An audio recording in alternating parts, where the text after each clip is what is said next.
pledge allegiance to the flag of the United States of America and to the republic for which it stands, one nation, under God, indivisible, with liberty and justice for all.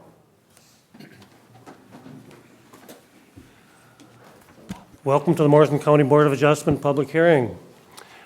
A few items to cover before we get started. Make sure you've signed in at the door if you have not already done so.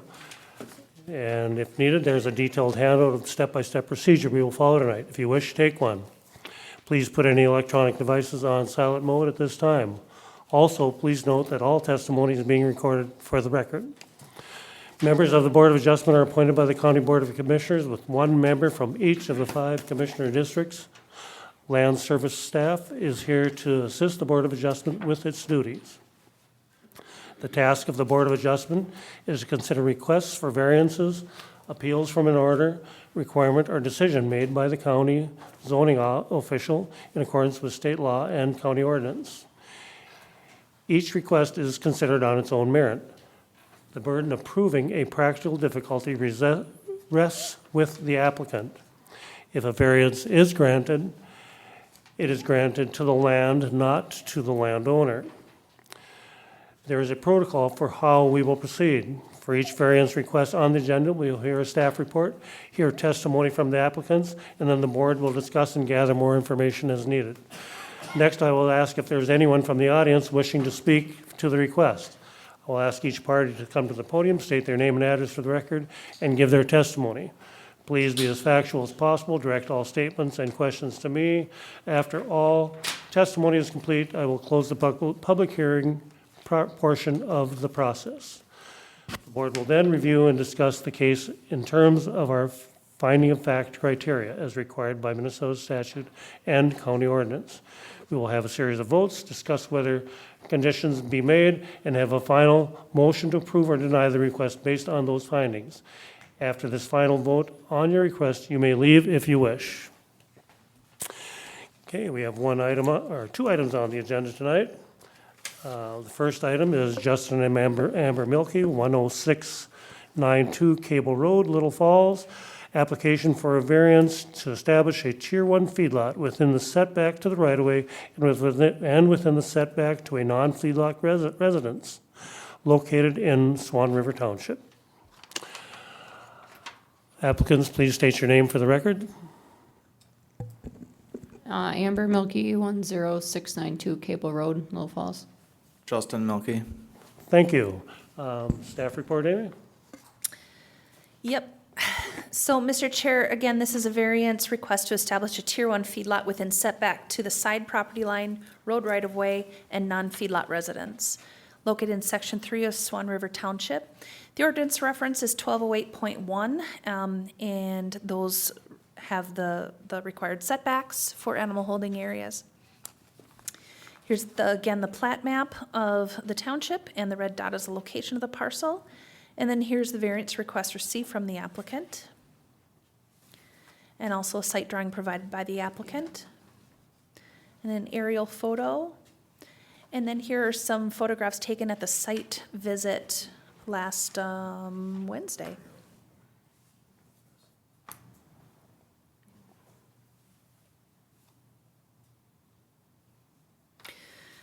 This 37.13 acre property is in Section 3 of Swan River Township, and the applicant purchased the property in 2014 and lives on the parcel. A small farm with 51.2 animal units of beef cattle, horses, ponies, and a llama is in operation. The feedlot is not currently registered because the 6 horses are pastured for a total of 45.2 feedlot animal units. The animal units requiring registration are under 50. So here's an aerial photograph again of the property in the farmstead, and then some oblique imagery as well. This property was recognized as a feedlot when Jerome Palashewski owned it. In April of 1997, the Minnesota Pollution Control Agency found the feedlot non-compliant for manure runoff into Swan River. Then here's that. I'm not going to read this, but it's in your packet. Mr. Palashewski consulted with the Morrison County Soil and Water Conservation District and made some operational changes, including the reduction of animals and abandoning the open lot to the south of the barn. And then here's correspondence from the Soil and Water Conservation District. And then here is the feedlot after Mr. Palashewski removed animal units, and then what it looks like today. So the MPSA issued a certificate of compliance in February of 1999 after Mr. Palashewski had done his reduction. The applicant purchased the property in 2014 and began utilizing the old open lots. In 2019, the applicant applied for a permit to construct a 50 by 148 stacking slab with a 12 by 148 lean for steers. Around that time, the applicant also received funding from the Natural Resource Conservation Service to concrete the lots south of the old barn. This was intended to collect lot runoff and pump it to a vegetative treatment area behind the old barn. No land services permitting was needed or sought for that project. Excuse me, and then here is just kind of a diagram of the area that was subject to the fix and the vegetative treatment area. Since the applicant purchased it, Tier 1 feedlot setbacks have not applied to this farm, as the animal units have been under the Tier 1 threshold. The applicant proposes increasing the beef cattle numbers with a total animal unit count of 100. No new construction is proposed, as the barn and stacking slab facility was constructed in 2019 to house the additional animal units. The existing open lots and animal holding areas do not meet all Tier 1 feedlot setbacks. And so here's just a summary of the areas of the barn, and honestly, I highlight the horse arena, but that's not an animal holding area for the feedlot. But the other areas are. Variances for the following setbacks are requested. The cattle barn stacking slab, it is located 138 from the east property line, which is a 62-foot encroachment. The cattle barn and stacking slab is 540 feet from the nearest neighbor, which is a 120-foot encroachment. The old dairy barn in addition for the horses and heifers is 32 feet from the road right-of-way, which is a 168-foot encroachment. And then the open lot is also within the road right-of-way, which is a 200-foot encroachment. In preparation for Tier 1 status, the feedlot officer inspected the facility. He found it non-compliant due to evidence of overflow and runoff of manure from the open lots south of the barn. If the variance is granted, this must be addressed. So in between the feedlot officer's inspection and after my staff report was sent out, they did pump that area. And so then here's site photographs taken by the feedlot officer. The applicable comprehensive land use plan goals is agriculture, goal A1, objective 1, and objective 4 and 8, and then goal A2, goal A3 and A4, and then under A4, objectives 1 and 3. And then the applicable Morrison County Comprehensive Water Plan goals and objectives is groundwater, goal 1 and 2, surface water goal, objective A, land use and development goal, objective A. 21 notices were sent, and then one comment was received prior to the hearing, and that was from the county engineer, and I'll read that. Morrison County State Aid Highway, CASA 12, is functionally classified as a major collector, collecting traffic from local roads and providing an important inter-county travel corridor, blending mobility and access to abutting lands and residences. It serves as an east-west cut across for the traveling public between Trunk Highway 28 to Trunk Highway 238. This segment is primarily agricultural in nature, and adjacent land is made up of agricultural property and residences. It is unlikely that allowing a variance for the expansion to a Tier 1 feedlot will create additional hardship if managed properly. The new cattle barn and stacking slab meets road right-of-way setbacks. The west barn and attributes, which would be the older structure, manure management system, and fencing adjacent to the barn, do not meet setback from the road right-of-way. They have not created issues at this time. However, it may be in the best interest of the traveling public to ensure the majority of the feedlot operation is utilizing the new structure and limit use of the non-conforming structure and associated attributes. The arena located between the new cattle barn and stacking slab should not be used for feedlot purposes or animal storage, as this will create additional nonconformity with feedlot setbacks. Operation of the arena is independent of the feedlot and should not be commingled. Access onto CASA 12 is established west of the arena. If the access is needed to be upgraded in width, an access permit shall be obtained through Morrison County prior to improvements. All right, and then there you're finding of fact and decision questions, Mr. Chair. Thank you. Does the applicant have anything to add to that report? Yeah, I wanted to share some of my background. I just typed something up because I don't want to ramble and waste any of your time. I just want to keep it short and sweet, so I'm just going to read it here quick for you. Just want to share a little more background about our farm, as I think it will help everyone see the uniqueness of our site. Justin grew up on this farm as he was babysat by Darlene and helped Jerry with farm chores as he got older. I grew up on a dairy farm near the 12 Mile Tavern. We both knew we wanted to farm, but unfortunately, we did not have the opportunity to take over a family farm. We started out with 4 beef cows on an 11-acre site near Camp Ripley. We knew in order to expand, we would eventually need to move or buy more acreage. In 2014, Jerry and Darlene's family offered this farm to us. Moving to a farm deeply in need of updates with a baby and one on the way was not the best timing for us, but we knew that, we knew this was the only way to get started, as we could never afford a turnkey farm.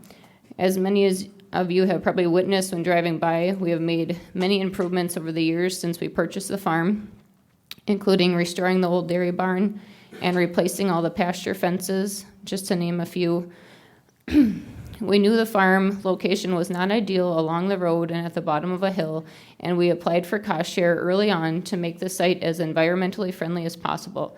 We applied for cost share in 2017 to design a manure storage area and improve our cattle lots. In 2019, we were approved for funding, and a plan was designed for a manure storage area. The plan also included adding concrete and a curb to the lot behind the barn. With no ideal area to filter the water nearby, a plan was devised to construct a sump and a pump to redirect dirty water up the hill to a vegetated treatment area.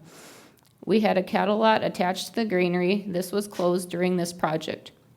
We instead added a lean to the manure storage area to house our steers and bulls that are in total confinement now. I took the liberty of printing off a copy of the NRCS engineered plans for each of you to review, as they were not included in the staff report. I'm going to hand those out now.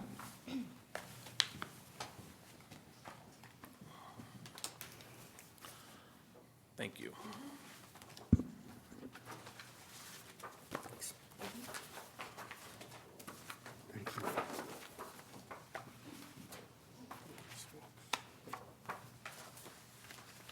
We involved the county through this whole process. I included all the email correspondence between the county engineer, the project engineer, land use, and the county feedlot officer.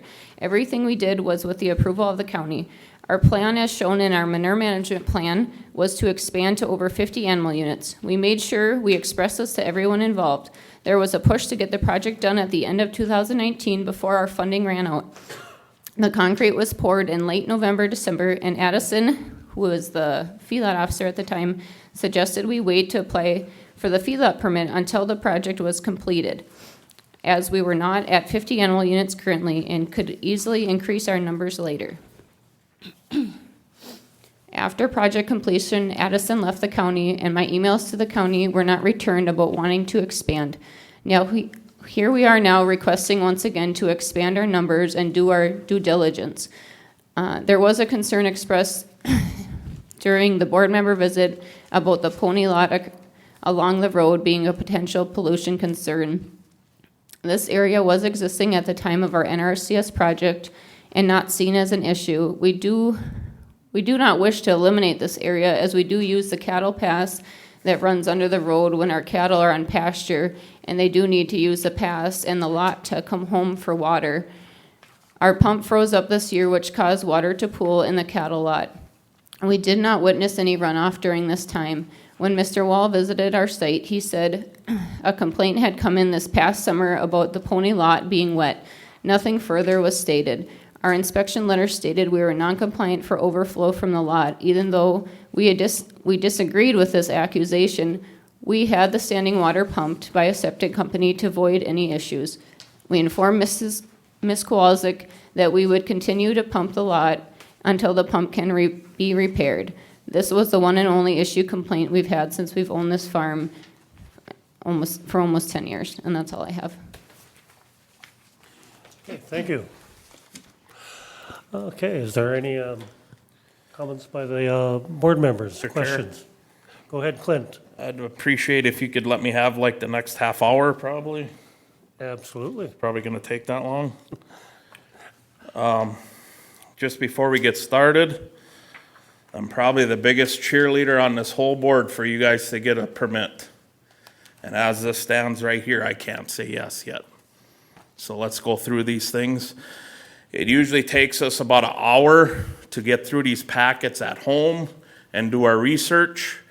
Just so you guys know, I got 10 or 12 hours into this one here, so I ain't taking it lightly. By the time I get done, you're probably not gonna like me.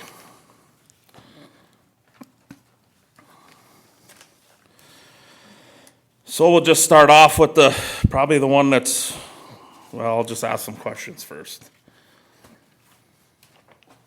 If you were to add more animal housing structures, where would that be done? You know, if you need to put any more open lots or fenced-in areas, maybe another building, what would be your guys' plans for that? We don't plan on adding any buildings, but if we did, they would have to be above the house on top of the hill. Okay, So then that would meet all your setbacks. okay.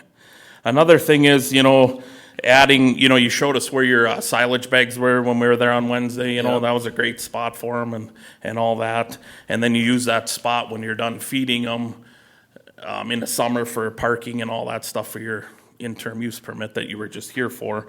If you were to add extra animal numbers, you're gonna probably need a few more bags of silage. Where would they go? Does that fit in that area, or what would be your plans with that? The 2 bags should be enough, I would think. Okay. And there's room for 2 200-foot bags on that pad. Okay. Okay, so that was just something I thought of, that if you're gonna add animal units, Right. you gotta have more room for feed and stuff like that, so. And I'm sure she's gonna make you make sure that they're gone before she needs her horse arena, so. Yep. Okay, so then we'll just start right out with the one I'm sure everybody on the board is kinda, waiting for.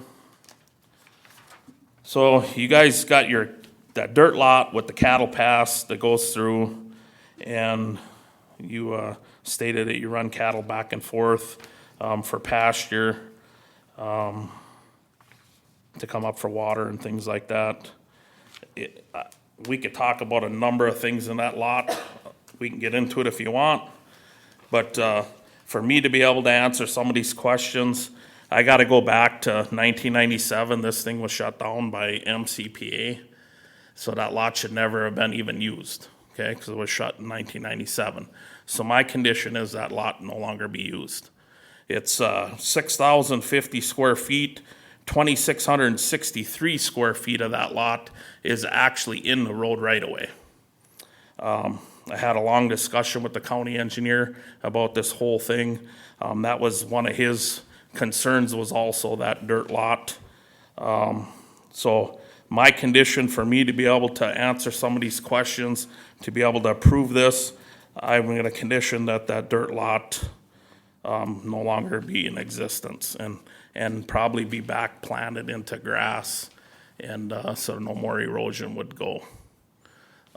No more erosion would happen than there is, so go ahead, I'm sure you got something to say about that. So we would have to discontinue pasturing the other side of the road then too? Because they would have no way to come home for water. How often you pasture that side of the road? Usually most of the summer. Did you do it this summer? No, I didn't do it this summer. So back in 1997, when Mr. Polashevsky got this, where the lot got shut down, at that time, he had, the numbers were around 20 dairy cows. And they knew he was about done to be farming, so they allowed him to, he had to shut that lot down, but they allowed him to have a little fence through there, and so that they could go back and forth for pasture. So I don't know today if that would be something MCPA would be willing to. I don't know, we're way past 97. I don't know, I'd have to ask the rest of the group what they think, but my personal thing is, 1997, that was shut down. Where it got way too much stuff too close to the road right away. I know a lot of this has been there. We'll get through some of these other things and it won't be so painful for you as I know this lot is.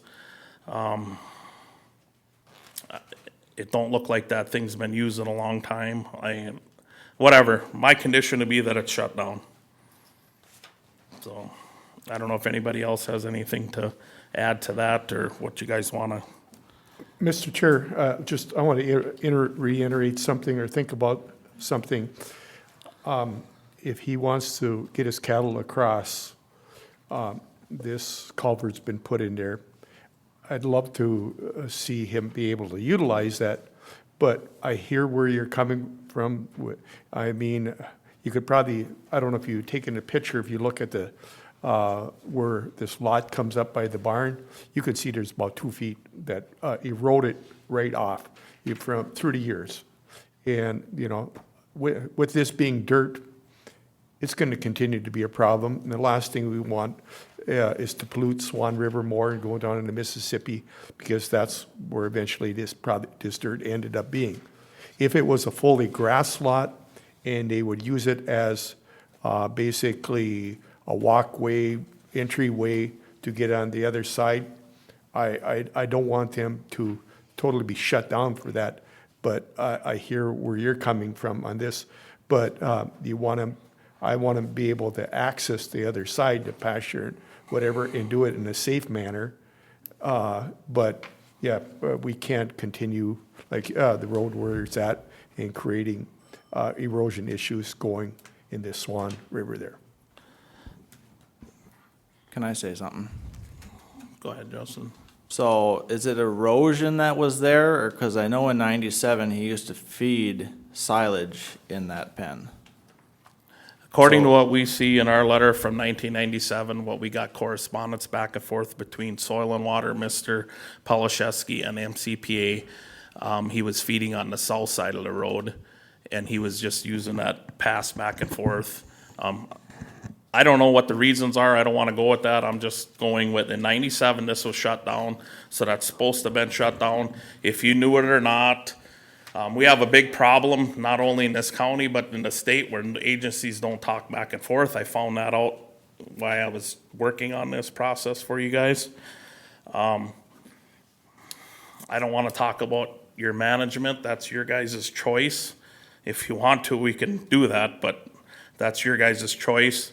There's other ways to get cattle back and forth. There's ways to get water over there. I do know one of my meetings was with the county engineer, and he don't like that lot there. He wants it gone. He did say that if that road would go through today and they'd have to rebuild that road or do something, that would come out. And then also, just to let you know that today, if that was a bare spot, none of this would be allowed. It's there, so I want to try and work with you guys to make sure you can keep what's there. This is one of the things that I think that, as for me to be able to answer some of these criteria questions, that lot has to go. Because it's a non-issue. We could talk about the erosion and all that, but it was shut down already and it shouldn't be open. So that's where I'm coming from, where the lot should be shut. It was shut down. There was never, he got a compliance letter in 1999, in February 16th of 99, that said everything was compliant because he got them lots shut down, so. So what if we'd grass half of it, like I proposed when you were out on site? From like the top of that hill, which I measured is 56 feet from there to the cow pass. Would that help you? Well, here's the whole thing. Everything on that side of the road is too close setback wise to the road right away, okay? Let's not even think about it being in the road right away. It's all too close, okay? We'll jump ahead. The barn's too close. That's been there probably older than me and you ages combined. Right. I'm fine with leaving it there as long as there's no more encroachment to the road right away. the county engineer was in agreement that it's fine to leave it there because it's so old. It probably would not be able to be rebuilt. You wouldn't get a permit for that, but it's there. We want to leave it. This lot here, it was shut down in 97. We can argue about erosion, planting in the grass, all that. My whole deal is it was already shut down. We keep it shut down. It'll ease. And that's only an issue if we go to tier 1, because it hasn't been an issue since we've been using it the last 10 years, correct? So if we don't expand and we just drop our request, then we can continue. I mean, that's my understanding. But just let me 1 second. Back in 1997, Jerry Polishewski had to get a feedlot permit for 20 head. I don't think we had a 20 head feedlot permit. So I would think, even if you don't go through with this, it'd only take 1 phone call to MCPA, and I don't think any of us want MCPA involved in any of our stuff in the county. MPCA, I think is what you mean. MCPA. MPCA, Minnesota. Yes, whatever, yeah. MPCA. So whatever, that's my condition, you guys can decide whatever. So then we'll move over to the cement lot. Mr. Chair? Go ahead, Dave. One quick thought. Amy, you showed a slide earlier that showed 2 different years side by side. Yes. You want that up? Yes, which clearly pictures that feedlot grassed over and compared to today.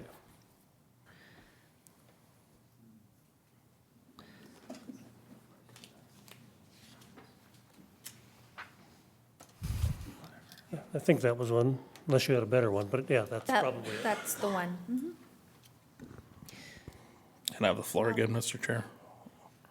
Or Amy, whatever. Mr. Chair, my understanding is, yes, tier 1 feedlot, the reason why they're asking for a variance is because with the proposed increase to tier 1 feedlot animal units, they don't meet the performance standards for setbacks. However, if you have open lot conditions, then we certainly we're gonna be looking at, so if you maintain open lot conditions, we're still gonna be looking at whether or not you've got runoff, regardless of the number of animal units you've got. So I think, honestly, I guess what, I think you're hearing what the Board of Adjustment is saying is that it appears that the NRCS fix was a partial fix because it only handled about half of that lot that's there. And then the other half is left with no collection, no berming, no curbing, no nothing. And so was there any sort of requirement, because NRCS doesn't generally fund partial fixes. Was there So- any requirements for that Was lot? there a requirement that you abandon that lot, that you seed it? No. Because I would imagine that when you were Any consulting. runoff that would leave here goes across the road into Doug and Mary's property, which you can see in the aerial, there's 300 feet of grassed area, and it wouldn't be a pollution. To them, they didn't see it as a pollution issue with a couple ponies being on that lot and it having a 300 foot of filter before it would ever reach the river, I guess is how they looked at it. Okay, so that's how they looked at that lot, and that's Correct. why that wasn't included in the fix. Correct. NRCS said that lot was not an issue. Okay. With So- and ponies, that's what I- with ponies in it. Now, if we would've put 50 head in it and fed them there, then it would've been the same thing that we fixed behind the barn. Okay. And you have no plans to utilize that lot in any other way? Other Than than ponies? Yes. Only if I would be pasturing across the rivers, or across the road, so they can come home for water. So there is a possibility that you would have cattle in there It wouldn't be if you. 50 head, no. It can only handle probably 15 head over there before it burns off. Okay, so the lot looks like that with how many ponies? There's 4 or 5 ponies in 4 or there. 5 ponies, and then you would could have the potential of adding 15 head? The ponies would be moved if we put the 15 head in there while they were on pasture, and then we'd take the cows back out and put the ponies in. Okay, and where would the ponies go then? We have that granary that they go under. Okay, so they'd be on a dry lot. Correct. Ponies, my understanding. Well, she can tell you about ponies, I don't know anything Yeah, about ponies. ponies end up having hoof conditions and overweight, and pretty much they're diabetic. They need to be on a dry lot. On hay, grass is not good for them. So just for the health of them, dry lot is the best for a pony, or you gotta put a muzzle on them, which isn't fun. Remind everybody to stay on target here Yep, and so, not get Mr. off Chair, subject too I much. wanted to wind this back, because I think what Clint was getting at is the back when the MPCA the fix was abandon the lots because of how Mr. Palashewski was utilizing them. They had grassed over, there wasn't a pollution issue. Now now we have open lot conditions again there. And I think there was a little bit of question as to why NRCS was only addressing half of that lot and whether or not there was any sort of requirement to do anything, because we essentially have the same issue on the other side. But it's because of what they're keeping in there. And so I think that probably needs to be looked at as the utilization. If that lot is not conditioned for any sort of fix, it needs to be looked at, what can be in there, because if we have open lot conditions there now. Clear as mud, as they say. Go ahead. Mr. Chair. Okay, so my deal is, none of that, if you have a feedlot permit or not, is permitted into the right of way. Okay? I'm trying to get through here so we can do the least amount of damage to your operation. It can't be the way it is, okay? Amber, you're a feedlot officer for a different county. You tell me if you had the same exact thing that it would be okay? I was told when you guys were on site, every county is different. Every county is different.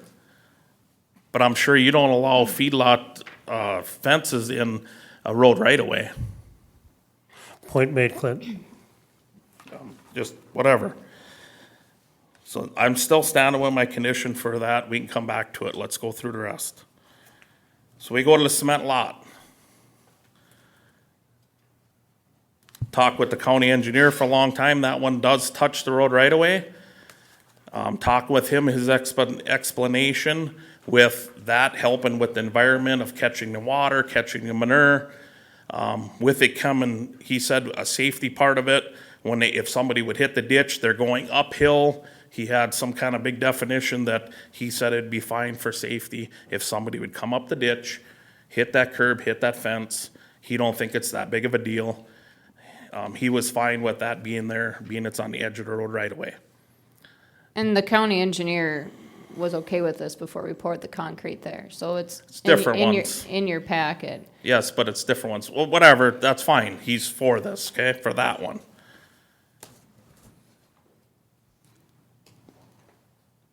That one was shut down in 1997, okay? I would hope that if Mr. Polashevsky would have did what you guys did there, that would appease MCPA or MPCA, okay? I would hope that would be. That does appease me, because you're trying to do better for the environment. Yes, you're too close to the road right away. Everything is in there, okay? But you try to do something better to get that. I disagree totally that NRCS would do a project in the middle, stop it in the middle, that they wouldn't go all the way to the end. So when I talk with the county engineer, I keep bringing him up, but I had a lot of discussions with a lot of people. I've talked to Amy about this. His thing is he didn't want anything. He's fine with the barn, the cement lot, as long as no more animal units are added to there. So I looked through. Justin, you said when we were out there at the site visit, you put your wean calves on there, right? So currently that'd be like 25-ish. Correct, that's what's Okay. back there right now Yep. if you went there today. Yep. So now, when we go up to 50 cows, you could possibly have up to 50 calves, Correct. possibly. So when I look at the square footage of the lot, it's 7,500 square feet. My research shows me that you do 200 to 500 square feet per feeder calf. So you can go down to 200, and that'd be on a small calf. It just says average would be 300, so I'll use 300 for an average. that lot's the right size for 25 feeder calves, okay? Okay. So if you were gonna go with a 50 at 200, the very low recommendation that they have, it's only 37.5, okay? But if we're only keeping them till weaning, it's not that we're gonna keep them as feeders and then, Clint and applicant, please, I don't want a conversation back and Okay. forth here. Make your points, Clint, and let's keep moving, please. Okay, but, Maybe when you're done, the applicant Yeah. can, so, here's what I have wrote down: concrete lot too close to the road right away. One of the conditions I'd have, because I conditioned that dirt lot gets shut down, the next condition would be that this lot would be curbed where the gate is. There is no curb right now where the gate is that goes into that dirt lot. And that would kind of fix some of them issues with manure running around the gate and coming out into that lot. Okay, so then next, the one way to the west, you got your horses out there, you got that little shed. Clarification on that for everybody, that is a pasture. Everything's good with that one, we leave that alone. Number 4, stacking slab.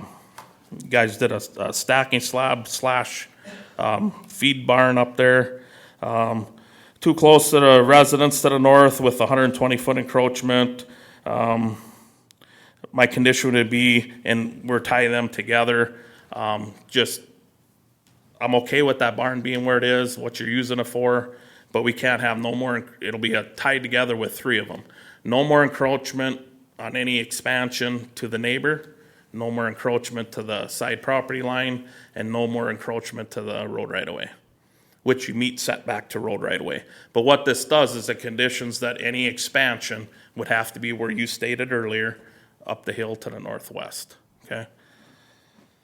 The horse arena, for everybody's information, I talked with Amy about this in a long time, a bunch of people come up to the conclusion, the horse arena, it is 25 feet from the road right-of-way, 35 feet from the east property line, but it's not part of the feedlot, okay? It's as long as you don't put feedlot animals in there, it's not really animal housing. If we tore all that fence out, you could still do the exact same thing that she does now. So that's not animal housing, that's not part of the feedlot. So other than that, I think it's still too close to the road right away. You guys said that you talked to the feedlot officer, the county, all these people about how you could expand, and all your setbacks are met if you expanded. But did anybody go talk and see if you could put a horse arena 25 feet from the right of way? I'm pretty sure our arena was there 4 years ago. We just didn't have the permanent fence up at the time. But whatever, it's just a statement, so. So we'll leave the horse arena alone, although it should have been built to the proper setbacks. And then one other condition I'd like to have, and I do this and I talk to every single one of them when we look at these, is you guys have a manure management plan, I see that. I would just condition that kind of an updated, revised one would be done within the next calendar year. Last one was 2021, I checked. was it? Yep. With Centrasota? Mm-hmm. Okay. So just to update because you're adding animal units, that's all. Them are the conditions that I have for me to be able to answer these. So I'll give it back to you, Mr. Chair.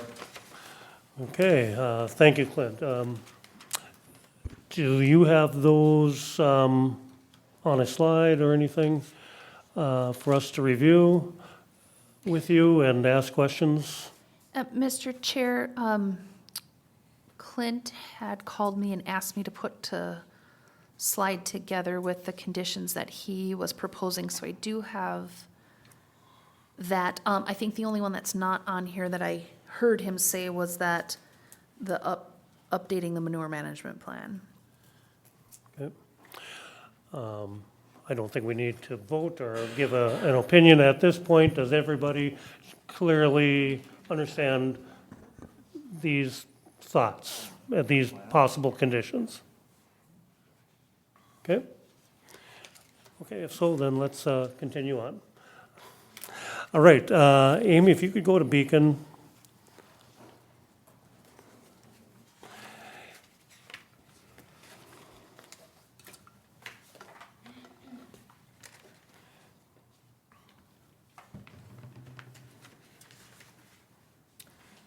What would you like to see? Yeah, the farmstead, basically, yeah. Yep, right there. A little bigger if it could be, and still be all on the screen. It might not be possible. That's, Yep, that should do. Okay, if you could plug in the road right away. it's on. Oh, it is, okay. And the road right away is that, if you could point that out with the, okay, that's not the road itself, that's the right of way. That's correct. It's hard to tell, okay. Mm-hmm. If you could click on measuring. And, yeah, if we could get that out of the way a little bit so we could do some measuring, yeah. What do you want to measure? Oh, okay, I wanted to measure, basically from the road right away along Cable Road to the west end of that, the feedlot by the Old Red Barn. So you want to know the width here, or the length? Yes, but I'm measuring the perimeter of that whole feedlot area. That's, at the same time, maybe if you would, You want to know, like, here, including this barn, kind of up and around here? correct. You want to know, you Yep. want me to measure that? Okay. If you could, before you do that, click on to contours. Okay. Because, as the applicant stated, this is a site that has a lot of restrictions because of topography. Close to the road, and it has that steep hill behind it. 20, 30 feet of elevation change there, a steep slope.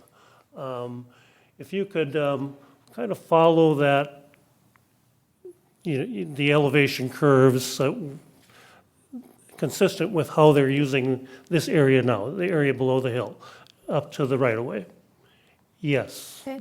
I'm going to Like turn Clint the just went. elevation contours off so I can see. Okay, And you want that in acres or square feet? acres.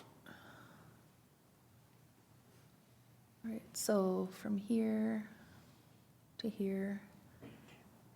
Oops, Yeah, you could have gone a little further north, but that's okay. I'll start again.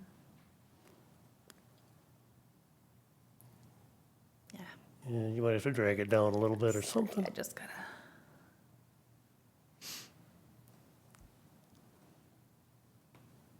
Okay, I'll try again. A little more, right up the property line. Right up the property line? Sure, that'd be fine.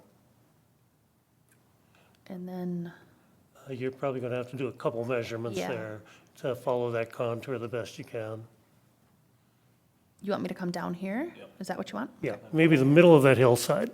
That Okay. would, up farther, yep. I mean, this won't be exact, it's just helping us approximate what we've got here. About 3.6 acres? Okay, yeah, depending how you measure, but you can come up with 4.5, 5 acres, but less than 5 acres, okay? The applicant has stated that, that because of the contours, because of the topography of the farm, it's very restricted in its use. You do have a driveway up the hill there, it looks like, that's usable. Okay, so you have access from the farmstead to that hilltop. Okay, but with this proposal, right now, the only nonconformity on the property with the present use, even with the use of the horse arena, would be the old barn and that feedlot, correct? To the west. Mr. Chair, it would be the animal holding area within the road right-of-way, and let me look And- at the barn. And the barn is, it does not meet setback from the road right-of-way. So any of those animal holding, just that western corner. Correct. Okay, everything else is conforming right now and Correct. of conforming use. Yes. Okay, so by proposing to jump from 50 animal units up to X number of animal units, any number of animal units, over 50, it becomes a Tier 1 feedlot, and if granted, then many things become non-conforming. We would be creating non-conformities. Correct. And how many non-conformities would there be? It's in your staff report, I believe. It would be setback to the road right-of-way, setback from the side property line, setback from the neighbor, non-feedlot neighbor. So we have 3 encroachments into the road right-of-way, side property line, and non-feedlot residents. 3. Correct. Okay, thank you. You know, it's always, during variance hearings, a lot of times, are we creating a nonconformity? Are we expanding a nonconformity?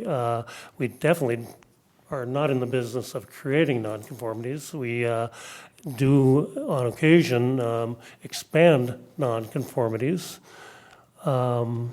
This is a tough sell for me to create this much of a nonconformity. Wasn't there one just But approved ma'am, here? you have to ask in- for recognition. Okay, I'll wait then. Okay.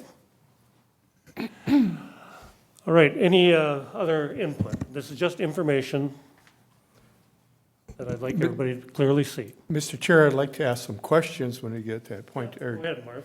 Okay, so recently we changed the setbacks, Tier 1, Tier 2. And Amy, can you reiterate what were the Tier 1 setbacks before the changes were made, where it's now 660 from homes and 200 feet from road right-of-way? What were they before them changes were done? For Tier 1 feedlot, the only setback that changed was the side property line setback. It used to be 100 feet from the side property line, and it's now 200 feet. All the other setbacks did not change. So there was always a 660-foot setback from the non-feedlot residences and always a 200-foot setback from the road right-of-way. Okay, thank you for that. So now another thing, what really concerns me in my past voting record has been this way. The neighbor to the north, which is Mike Check, and I believe he's here, and I hope he speaks about this, and he knows this here, that if we do allow this variance, and if he were to do anything on his property, he would have to come in, get a variance to do anything. Or would you want to reiterate what transpires if this happens? Mr. Chair, Go ahead, Amy. he would be, if he was going to expand his house, so the setbacks are, that this 660-foot setback only applies to his house. So it's not a shed, it's not a detached garage, it's not anything like that. You would not, you would need a variance if you were going to add on and further encroach on the barn. So if you were to add on to the north end of your property or the north end of the home and you wouldn't be further encroaching, you would not need a variance. But if you were going to be expanding the dwelling to the south, then you would be in a variance situation to do that. Thanks for clarifying that. Okay, the next question I have in this was supposed to be a fix. And I don't know, Clint and I were talking about this, that pump that was put in that concrete area, and I'm sure it bothers you guys there too. Here, it was supposed to be a fix, and it's not doing the job. And what could be done to be corrected? I mean, and you get some of the engineering and stuff there. That's still a concern of mine. And do you have any plans other than to manually pump it? Because that's got to be a pain, you know, too. So my question is, do you have any other methods or ways to control that? Go ahead, Justin. So the plan would be fix the current pump, which I believe is the motor fried. And then backup plan would be pumping with a septic company, which is pretty simple, really. They back in, they suck it out in 15 minutes, and they're gone. And then they spread it on the field. Okay, thank you. Okay, thank you, Marv. Anybody else have any input at this time? Mr. Chair. Go ahead, Clint. Just wanted to go back to your creating a nonconformity extra. One thing to think about here, I think what the things that they've done new, even though it's still nonconformity, we gotta remember the side setback, that changed. They were in compliance when they built it, even if they were tier one. Cause they met 100, they're 62 feet too close, so, but anyways, that's probably where that belongs or up on top of the hill. Yes, we have nonconformities down to the west, kind of addressed them with conditions. We all know right here that we all know that they'll never be able to get a permit to rebuild anything in that corner, okay?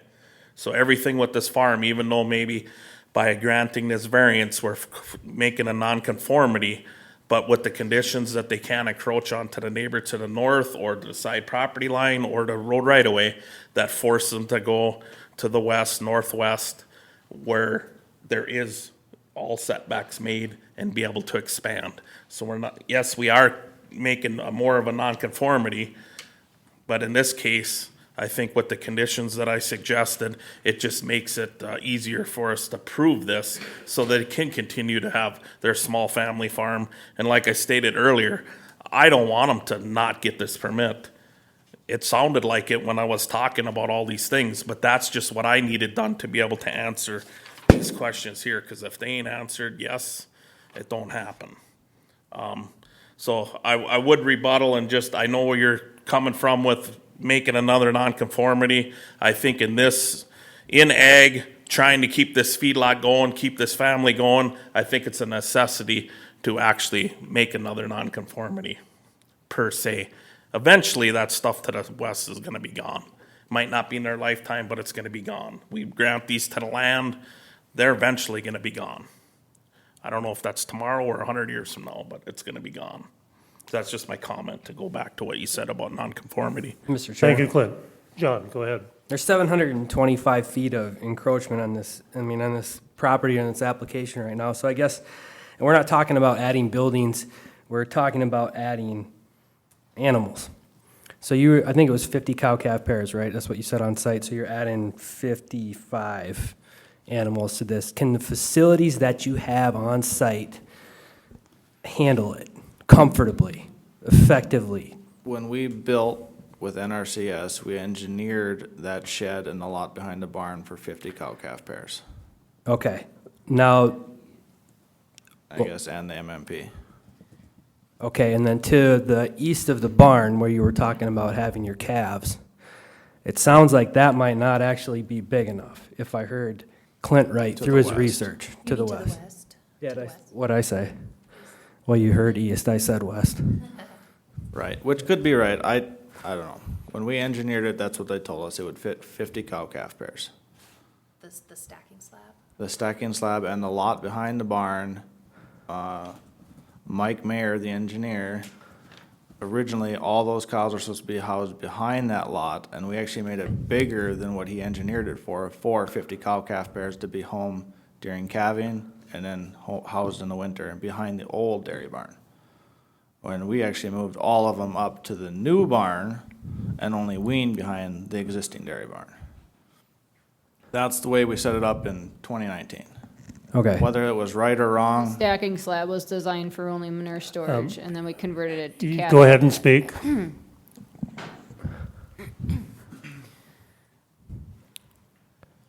I was good with the transition. I want to hear the rest of it, please.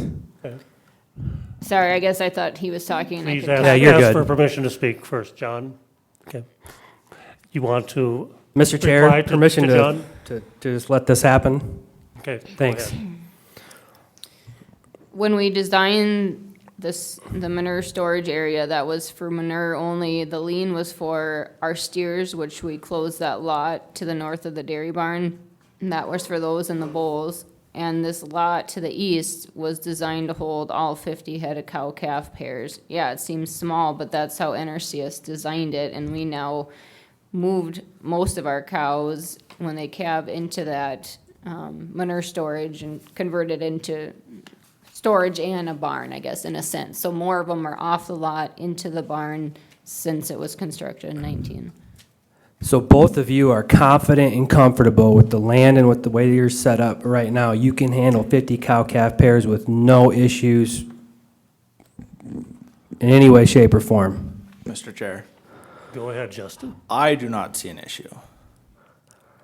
Are you confident and comfortable with what you're actually proposing here based on what's been presented by and questioned around everybody else? I am, because we engineered it for this with NRCS, is what we went through all of this for originally, is so we could move on to tier 1.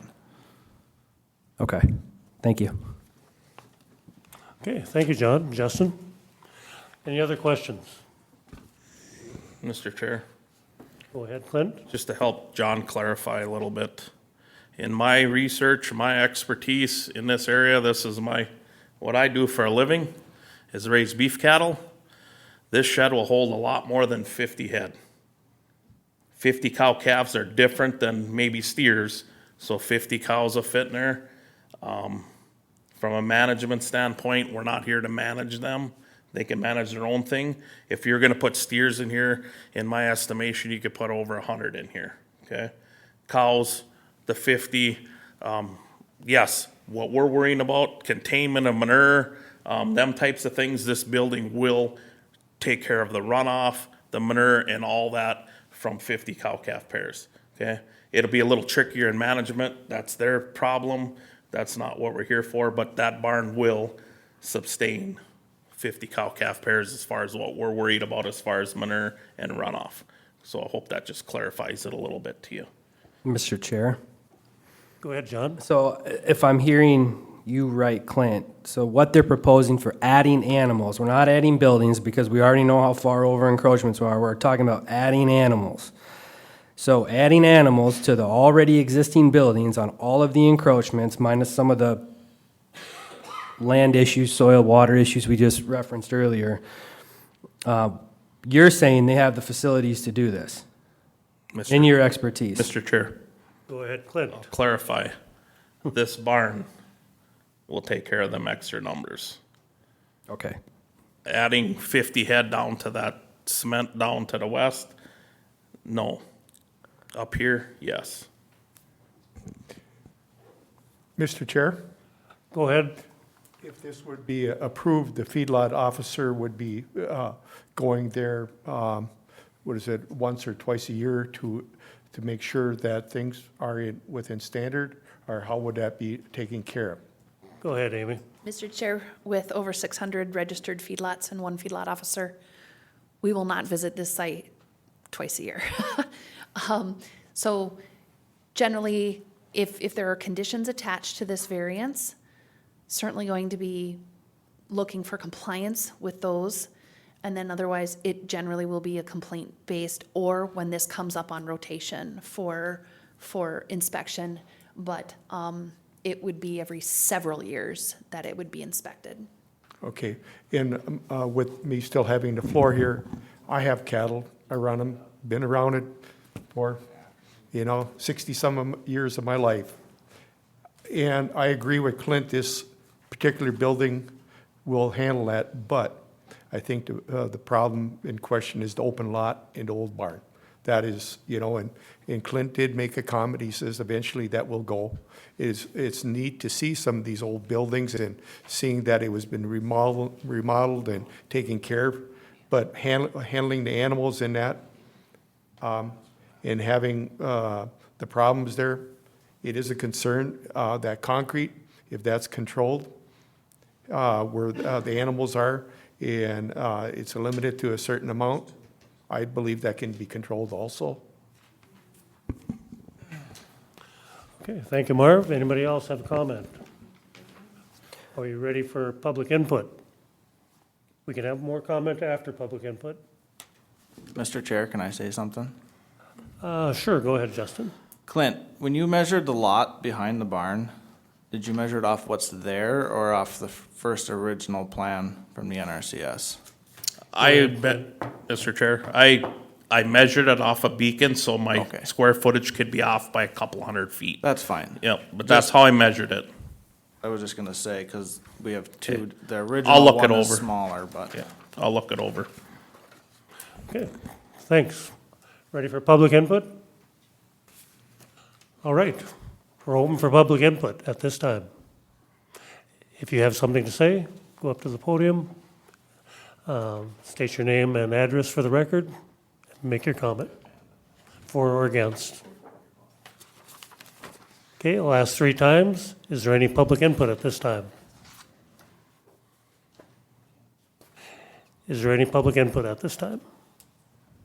If there is no public input, we'll close this hearing to public input and proceed with our finding of fact. All right. What would you like to do? Would you like to go to the questions? More comment? Clarification on the conditions that we referenced earlier. If we're going to go to the questions. Yeah, they're up here again. Thank you.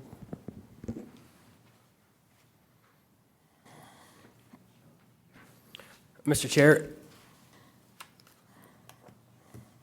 Well, go ahead, John. see, that's why I don't ask. Just kidding. I was concentrating. Amber and Justin, when you read through these conditions, any issues with them? Mr. Chair? Go ahead, Justin. So Clint, you have on there curbing shall be put between the concrete, underneath that gate. There's a 6-inch curb there that NRCS made us put in. The one between the pump and the water. Just so you're aware. Okay, Yeah.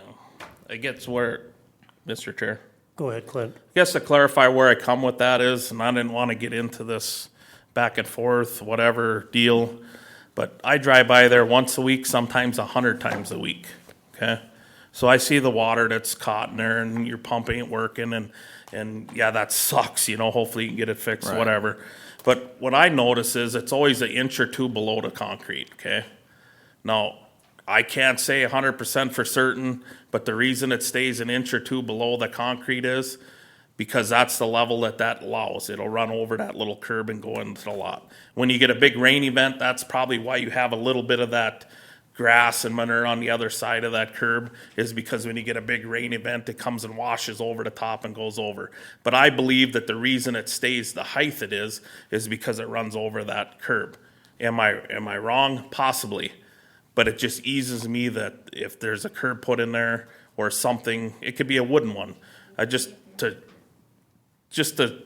make sure, or if you keep it cleaned out and there's never water sitting in that corner, I'm just trying to make sure that we don't have runoff Right. out of that containment. That's all I'm after. Yeah, I just wanted you to know there was a curb there. Yeah, and that's all I'm after, so. So, Mr. Chair, Go ahead, John. so Amber, Justin, yes or no, good with those conditions?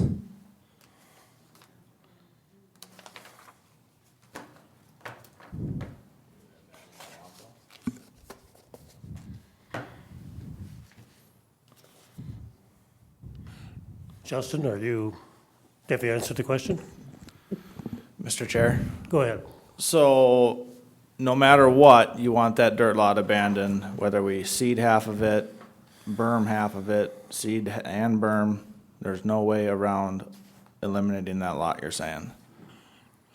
So then there's no way to pasture across the road without hauling them, without pushing water underneath the road, all of those things. Mr. Chair? Go ahead, Clint. Like I said earlier, I spent 10, 12 hours on this, okay? And I'm trying to be as fair as I can to you guys, but also previous applicants that got denied and got variances, and for future people, okay? So when I look at, we didn't even talk about these questions yet. We got to come up with a practical difficulty here yet. Right. Okay? So when I look at some of these, the first one is the request in harmony with the general purpose and intent of the Morrison County Land Use Ordinance and Comprehensive Plan. Part of that comprehensive plan is stormwater, manure, all them things combined in there, okay? And I just look at, I think on your farm, that is the spot where that's the weakest part as far as when it comes to stormwater, manure, runoff, erosion, all them. And then basically it was shut down in 1997 it should have never been opened up. If you knew it was closed or, okay, but it just, that's the main reason it was shut down then. I'm willing to, I shouldn't say, this is me talking, I don't know what these guys want. With the other conditions that I wanted to see in place, that mitigated all the other stuff. Now, when we get to the practical difficulty, I do have a practical difficulty. If I don't incorporate these things, I can't come up with that practical difficulty, okay? That's, by me doing them conditions, what I wanted helps me to be able to say yes to all these questions and get you your permit. So that's how I come about it, and being fair to you guys, fair to people of the past and people in the future, so that we do it kind of consistently. There's people that have been a lot farther off the road that this board has been a lot more concerned about runoff than you're being in the road right away. And I know it's probably a big thing for you. For me to sit up here, it's easy for me to say that's a pretty small price to mitigate some of these things. But you are the owner, an operator, and how you manage it, that's your decision if this is fine with you or not. But I'm just saying that's what I need to be able to move forward on this. Thank you, Clint. Thank you, Justin. Board members, before we go to the questions, personally, these questions help me answer the criteria, or these conditions help me answer the criteria questions. So I like the way they are proposed, or stated. Mr. Chair, Go ahead. this variance request is to establish a Tier 1 feedlot within the setback to the road right-of-way, and within the setback to a non-feedlot resident. So as we move forward, I just want to be clear, and I'll just open it up for discussion for the rest of the board. By granting this, we potentially are affecting another farm that's close by. And if that person is here, they should be aware of it or speak to it with what their concerns are. That might help me and how I vote moving forward.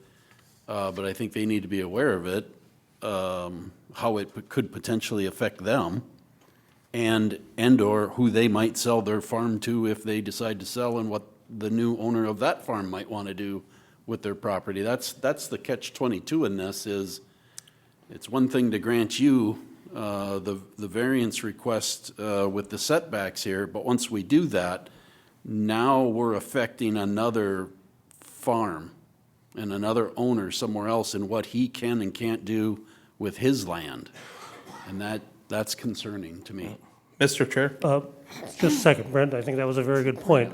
Clint, I think we can do this discussion within the confines of the criteria question. Yep. So I prefer us to go to the criteria questions and start fleshing them out. Can- But go ahead. I short want to comment. clarify something. Mike's in the audience, I'll speak to what I talked to him about. Unless you have an objection, you come up here and hit me. He didn't care either way. He said, if that's different, yell. He didn't care either way. I did run into him at his brother's place here a week or two ago, mentioned it to him. He said he got a letter on it, and he didn't care either way. That's why yes, it still affects his house, but with the conditions to not encroach on that setback of that place anymore, it can't further encroach on them. It forces the Milkies to build more over to the building envelope and meet setbacks. So if that helps you, Brent, I don't know. That's just a conversation that I had with a 30-second one. Are we ready to proceed to Mr. Chair. criteria questions? So we're going through these criteria questions, as you're familiar. Are we considering these criteria questions? Are these the ones you're going to live with, or do you want us to remove any of them With these conditions? with these conditions? Mr. Chair. can Go I ahead.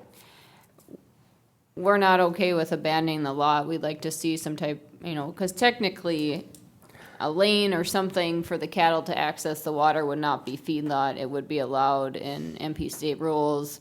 something like that should be allowed to be able to continue use, or to even fence off the right of way and have the couple ponies out of the right of way if that's the biggest issue, and off the slope of the hill in a smaller lot area. But eliminating the lot completely, I guess, is a hard sell for us. I would rather just not even expand the feedlot, just stay under 50 animal units, and we can just fly under the radar that way then. Okay, thank you. Okay. Are we ready for the criteria questions now? Well, let me, quite. Mr. Chair, I think we are. Mr. Chair, Go ahead. I made a Marv condition. has the floor first. I gotta find this.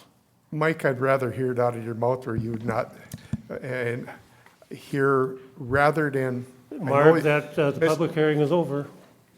Well, We've closed the public, we've closed for Okay. public comment. If he had an opportunity to comment and he didn't. oh, I hate this here because I know how I feel about when it affects somebody else and not having input of And that's that. been stated quite well. Yep. Okay, Mr. Chair. This goes to the condition. Pardon me? Okay, to the To conditions. the condition. I'd rather have them get their permit, so, and I don't like them strong arming us, but we're strong arming them. So I'll read what happened in 1997. On the south side of County Road, no, not that one.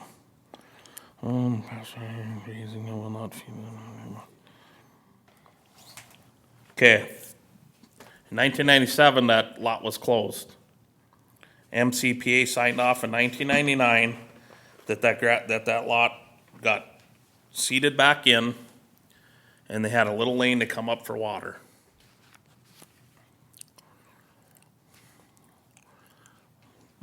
So you're saying you want it so you can get cattle back and forth. But then you also want your ponies in there.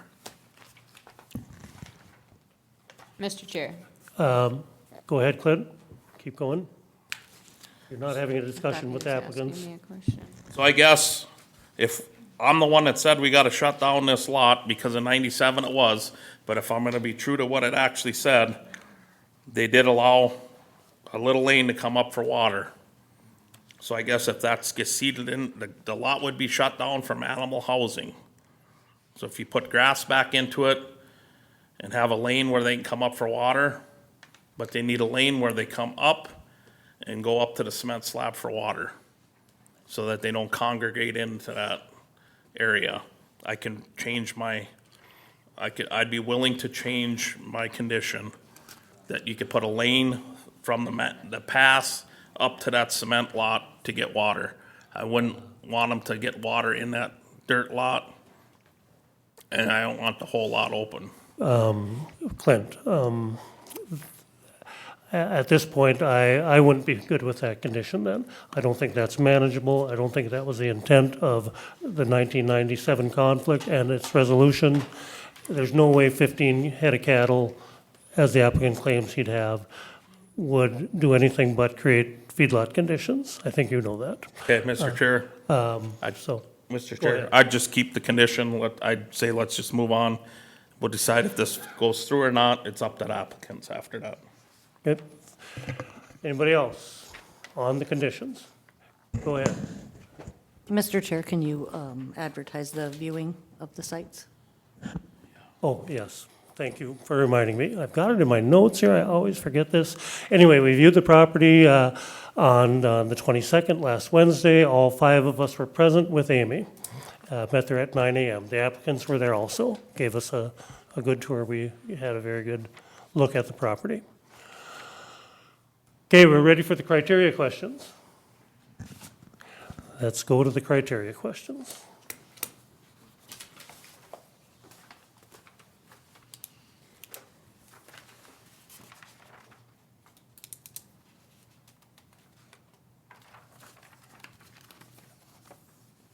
Okay, I'm gonna Mr. start. Chair, one clarification, sorry to do this. So we can put these conditions on here, and the condition, we're voting on the conditions that we set forth. Whether the applicant wants to take them or not, that's up to them. Just to make sure I'm clear as we're going through these. Mr. Chair. Go ahead, Amy. So what you're looking at is if you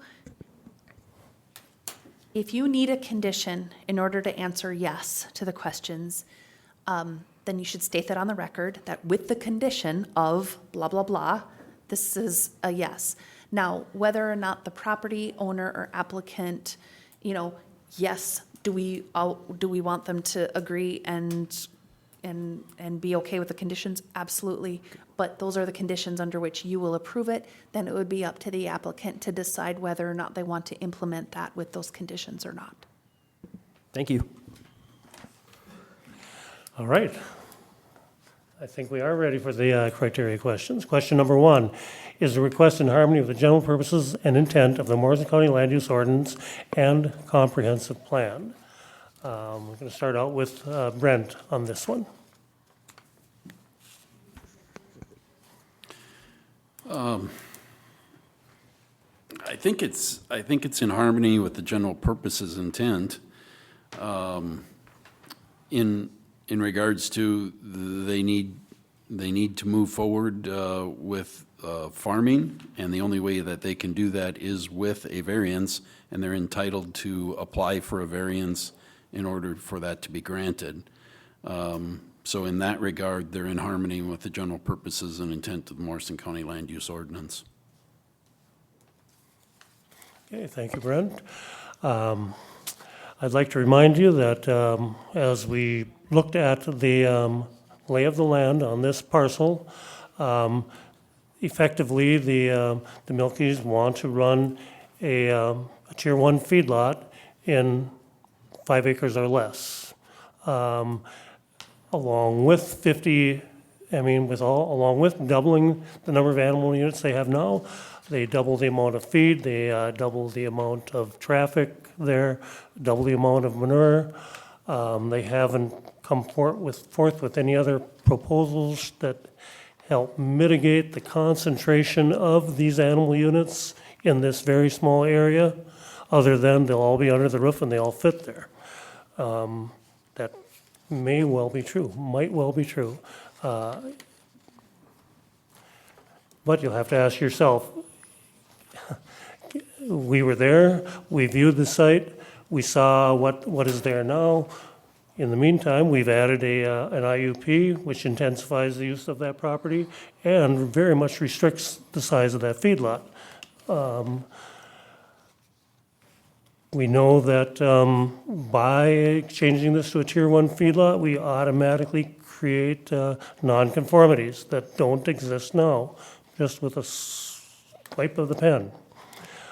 Twice as many animals in this area. Also, a Tier 1 feedlot is up to 300 animal units. I know the applicants are proposing 100 animal units, and as Clint pointed out, any expansion, with the conditions, any expansions in that Tier 1 would have to happen somewhere else other than on this 4 to 5 acre parcel, part of the property. I'd like to believe that's true, and that may be true. So is this in harmony with the purpose and intent? It's not in harmony to create nonconformities. It's not in harmony to be really on a 5 acre parcel when a 20 acre parcel is really what is needed for a Tier 1 feedlot to efficiently operate it. So even with the conditions, I don't believe the intent and purpose of the ordinance, which is, any number of things: respect for the neighbors, respect for setbacks, respect for the environment, groundwater, air, all of those things. Okay, anybody else on question number 1? I'd like to just state that I think it is in harmony with the general purpose. They have 37 acres. They're looking to go to a Tier 1. It could be 50 to 300 with proper management, lots, all them things. Definitely can handle 300. The conditions that I wanted for me to answer this, yes, that's why I put them in there. I can answer yes to this question when you take them conditions into effect or into consideration. It is ag. That's what we want to promote out here. Yes, if you look at just what they're using right now as far as that 5 acres, but a lot of farms, all their buildings are on 5 or 10 acres, and then they got room to expand. There is room to expand. It might not be very easy, might be difficult, but that's not our decision to make as far as management. I think there's more than enough land there, used properly, meet these setbacks, these conditions that we put in place. I think it is in harmony with the general purposes intent of the county. Okay, thank you, Clint. Anybody else on number 1? Okay, on to criteria question number 2. Is the applicant proposing to use the property in a reasonable manner not permitted by the land use ordinance? I'll be starting out this one. The conditions do make this a more reasonable use of the land. Okay, remembering, I don't know if I should repeat this another time, but the variance, a variance is for the land, not for the landowner. It's for the land and any future landowners that may be on this property and for surrounding landowners. So is it reasonable to intensify the use this much? Like I stated earlier, we've already added an IUP for a home extended business, which they would like to probably expand in the future, it seems to me. They seem to have a habit of forcing themselves into a corner here, painting themselves in a corner that they can't get out of. Is it reasonable to have twice as many animal units? And they're only proposing twice as many now. We'd be permitting 6 times as many. In this area, on this real estate, with its topographical features. I don't believe it is. Anybody else on question number 2? Mr. Chair, Go ahead. I believe with the conditions that were put on here, we're forcing them to move the animals that were by the barn closer to the road there, forcing them to put them in the new shed, and within that newer shed, manure stacking slab, whatever you want to call it, we all realize that can handle it. And it's forcing them to move them animal units further away from the road, which we'd like to see. And with that being said, it's beneficial to all. Other than I am a little concerned if I voted yes, how it would affect the neighbor, but according to Clint, he has no problem with that. Thank you, Marv. Anybody else on question number 2? Okay, on to question number 3. Will the issuance of the variance maintain the essential character of the locality? Clint, can you lead off? Yeah.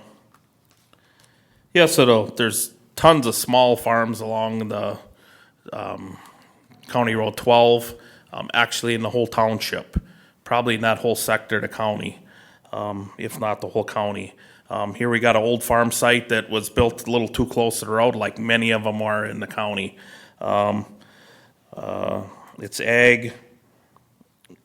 You ain't gonna know any difference. It's already been operated. I think it'll actually, with some of the conditions we put on, it'll actually issue more of the character to the area because it'll be cleaning up a few things. I definitely think that it will maintain the essential character of locality. Just tons and tons of these farms like that along the road. Yes, it's a little too close, not saying it's right or wrong. They're doing the right thing by trying to move everything back farther. I think in time, as their management practices grow and some of the things, I do think that they'll be looking to maybe move back farther in the future just on their own after they get through some of these growing pains and stuff. But I do think that it does maintain the essential character of locality. Okay, thank you, Clint. Anybody else on question number 3? I haven't quite decided yet how I'll answer this one, but I'm concerned about intensifying the uses of this property. Twice as much feed is going to be needed.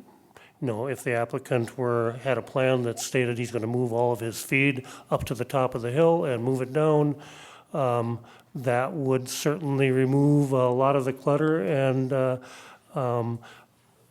also enable him to use the two approaches that go through his farm better. Right now,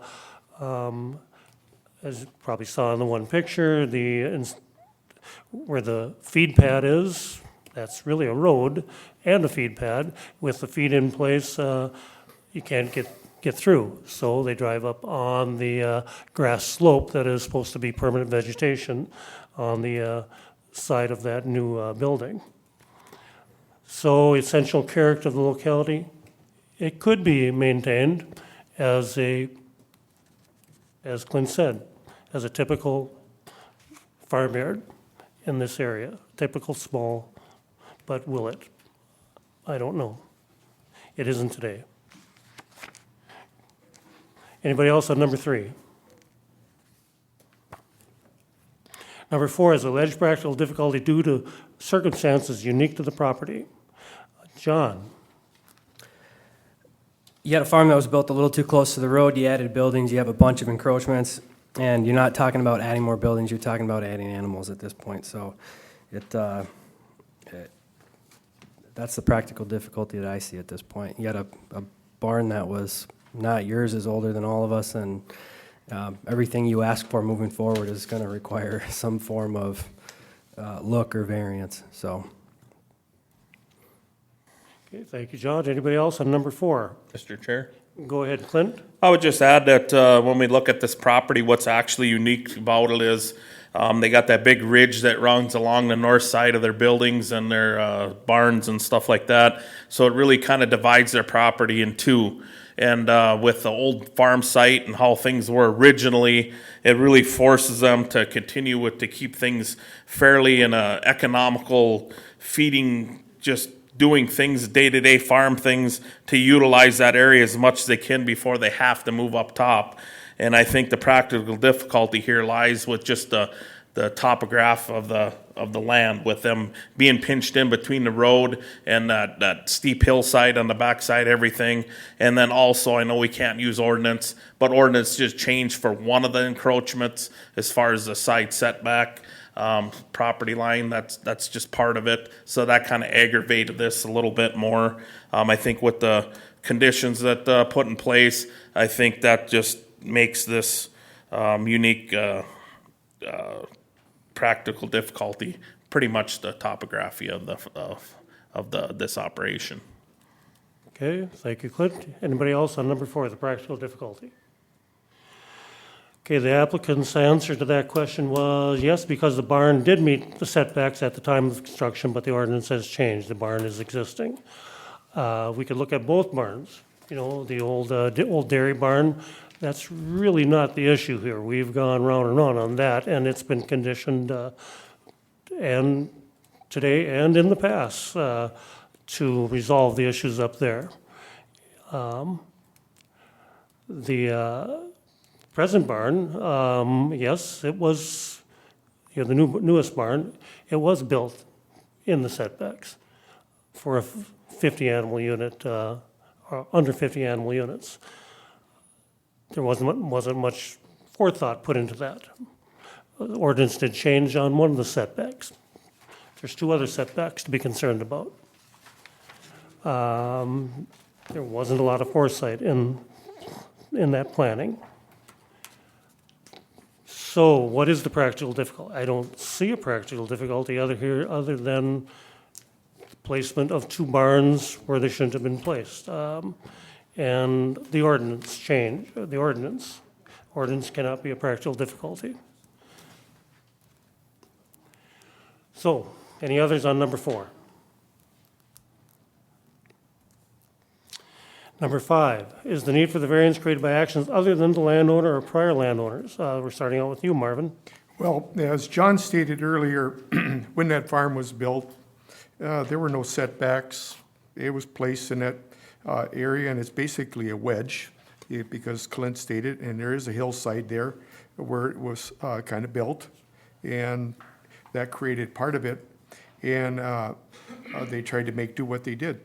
And then they went ahead and thought, well, they would clean this up, and they went through a few areas which they thought were reputable sources, and that was NRCS. What can we do? How can we go ahead and clean this up? And with their help, they were able to create or clean up that and put concrete on the lot, put a pumping system there. And then they also stated when they built a new barn, they talked to the feedlot officer at that time and also the NRCS rep and saying, we want to possibly go to 100 animal units. Can we place this in this spot? They were told by them that it would be okay. So I think there is a few different sources that actually led them in possibly the wrong direction. So it's not, this is what created the need for this here variance, and it wasn't just them. Thank you, Marv. Anybody else on number 5? I'd have to agree with you, Marv. All that advice on this newest building really muddied up the waters, didn't it? And brings us to where we are today. Is the need for the variance created by actions other than the landowner or prior landowners? Yes and no. The landowner did build that building, did get the permit on it, did not research it adequately for future needs.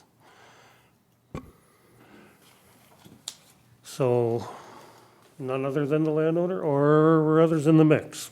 I'm not sure how I'll answer that yet. Number 6, are we ready for question number 6? Nobody else on 5? Number 6, does the alleged practical difficulty involve more than just economic considerations? Brent? Yeah, I think it does involve more than economics. Obviously, they're trying to expand to a Tier 1 feedlot for a building that already exists there. The placement of the other structures on the property over the last 90-plus years, it's going to cost them money to do what they want to do with the land, obviously, but the road created the issue, the ridge creates the issue, the cattle crossing under the road is potentially, outside of just the economics here. The land across the road, which is belonging to family members, all of these things are more than just the economic considerations that come into this regarding the practical difficulty of moving this forward. Okay. Thank you, Brent. Anybody else on number 6? Costs you money if you do it right, costs you money if you do it wrong. Is it more than just economic considerations? You know, we've permitted an IOP today. We permitted an IOP that probably should have had a horse arena in a different area. That was, according to discussion by the applicants, somebody didn't want to give up cropland. So that's where it is today and has painted them more into a corner. We've got a nice new building that should have been in a different spot that would have easily accommodated 100 animal units or more. Was that more all about money because he didn't want to give up farmland? So how far back do we go to say that this is more than just economic considerations? I think the applicant has made his economic considerations already, and we are dealing with the fallout of that here today by discussing these criteria questions and conditions that might allow us to say yes or might not. Anybody else on number 6?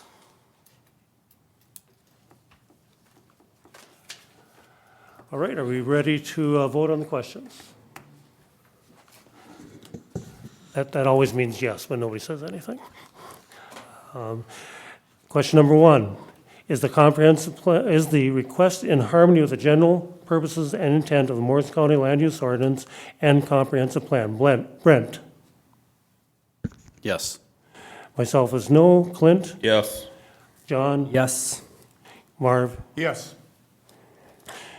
Number 2, is the applicant proposing to use the property in a reasonable manner not permitted by the land use ordinance? My answer is no. Clint? Yes, with the conditions. John? Yes, with the conditions. Marvin? Yeah, yes with the conditions. And Brent? Yes. Okay, number 3, will the issuance of the variance maintain the essential character of the locality? Clint? Yes, with the conditions. John? Yes. Marvin? Yes. Brent? Yes. Myself, no. Number 4, is alleged practical difficulty due to circumstances unique to the property? John? Yes. Marvin? Yes. Brent? Yes. Myself is no. Clint? Yes, with the conditions. Number 5, is the need for the variance created by actions other than the landowner or prior landowner? Marvin? Yes. Brent? No. Myself is no. Clint? Yes. John? Yes. Number 6, does the alleged practical difficulty involve more than just economic considerations? Brent? Yes. Myself is no. Clint? Yes. John? Yes. And Marvin? Yes. All of the criteria questions have been answered to the affirmative. Is there a motion to grant this variance request? Mr. Chair, Go ahead. I'd like to make a motion that we approve this variance application with the conditions listed. Mr. Chair. Second that. Okay. Motion has been made and seconded to approve this variance request. Is there any discussion with conditions? Is there any discussion?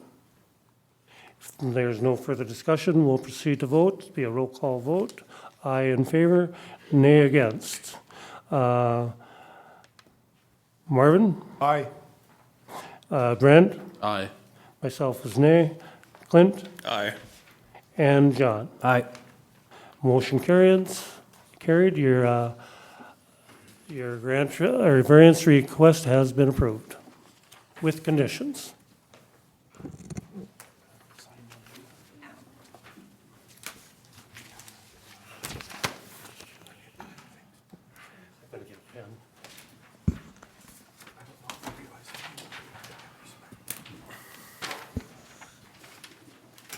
Okay, we have one other item on the agenda for this evening.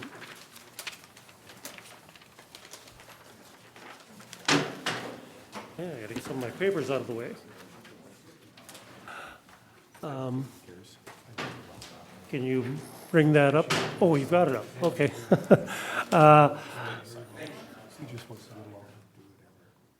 Okay, the applicants can come forward and take your seat at the microphones.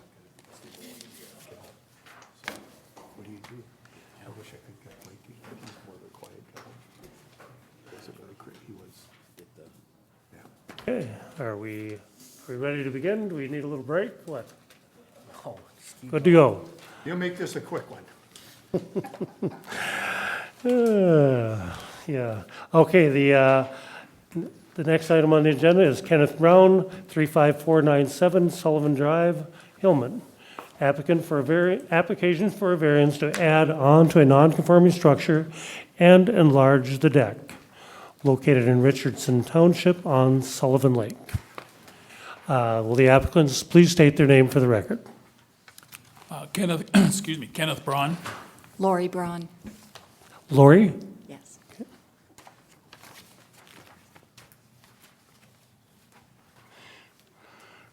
Okay, thank you. Staff report? Mr. Chair, this is a variance request to expand a non-conforming deck and a non-conforming structure, and it's located in Section 7 of Richardson Township. The ordinance references for this is 301.6A, 706.1, and 706.3. Here's a plat map of Richardson Township, and the red dot is the location of the parcel. And then here's the variance request received from the applicant.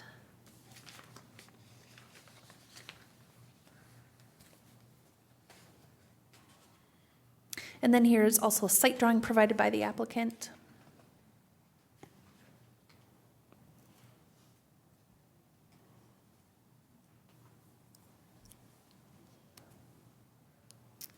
And then here's an aerial photograph. Our mapping is off in this area, and so when you pull up the parcel, it doesn't line up. So here is where the actual parcels lie. And then here's an aerial photograph of the property.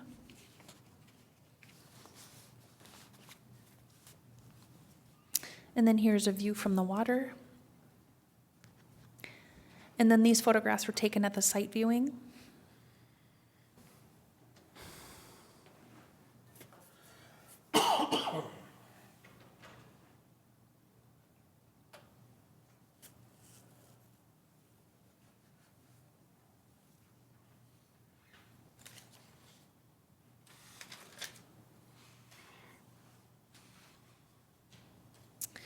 So this property is on Sullivan Lake, which is a general development lake, and the property is made up of 3 parcels. Together, they are a non-conforming single lot, which means they're less than 30,000 square feet and 120 feet wide. The property is 150 feet wide and 22,350 square feet. According to the assessor's records, the 1,156 square foot dwelling was built in 1981, and the garage was built in 1982. The county does not have record of the permitting for the dwelling, but does have record of the garage construction. The home is 53 and a half feet, the deck is 44 and a half feet, and the garage is 55 feet from the lake. Research into past ordinances shows that between 1972 and 1991, the required setback to general development lakes was 100 feet, but it allowed for buildings to align with existing structures, but no closer than 50 feet. In 1991, the setback was reduced to 75 feet, and the setback averaging was removed. There is an extremely narrow building envelope on this property. It's approximately 2,700 square feet, and then you'll see that drawing in there. The applicant purchased the property in 2004. In 2022, the applicant requested 2 variances. The first was an after-the-fact variance to keep the deck expansion already undertaken. The original deck was 14 by 10, and the existing deck was 30 by 10. And then the second variance was to construct an 8 by 26 addition onto the west side of the cabin, 53 and a half feet from the lake. Both of those variances were denied. The applicant received 3 notices of violation to correct the illegal deck expansion. The final notice was sent on September 19th, 2023, and that was in Figure 5 of your packet. The applicant has removed a portion of the expanded deck, and the current deck dimensions we had were 10 by 19, but the property owner states it's 10 by 17. And so that is a picture of what's been done, and you saw that at your site viewing.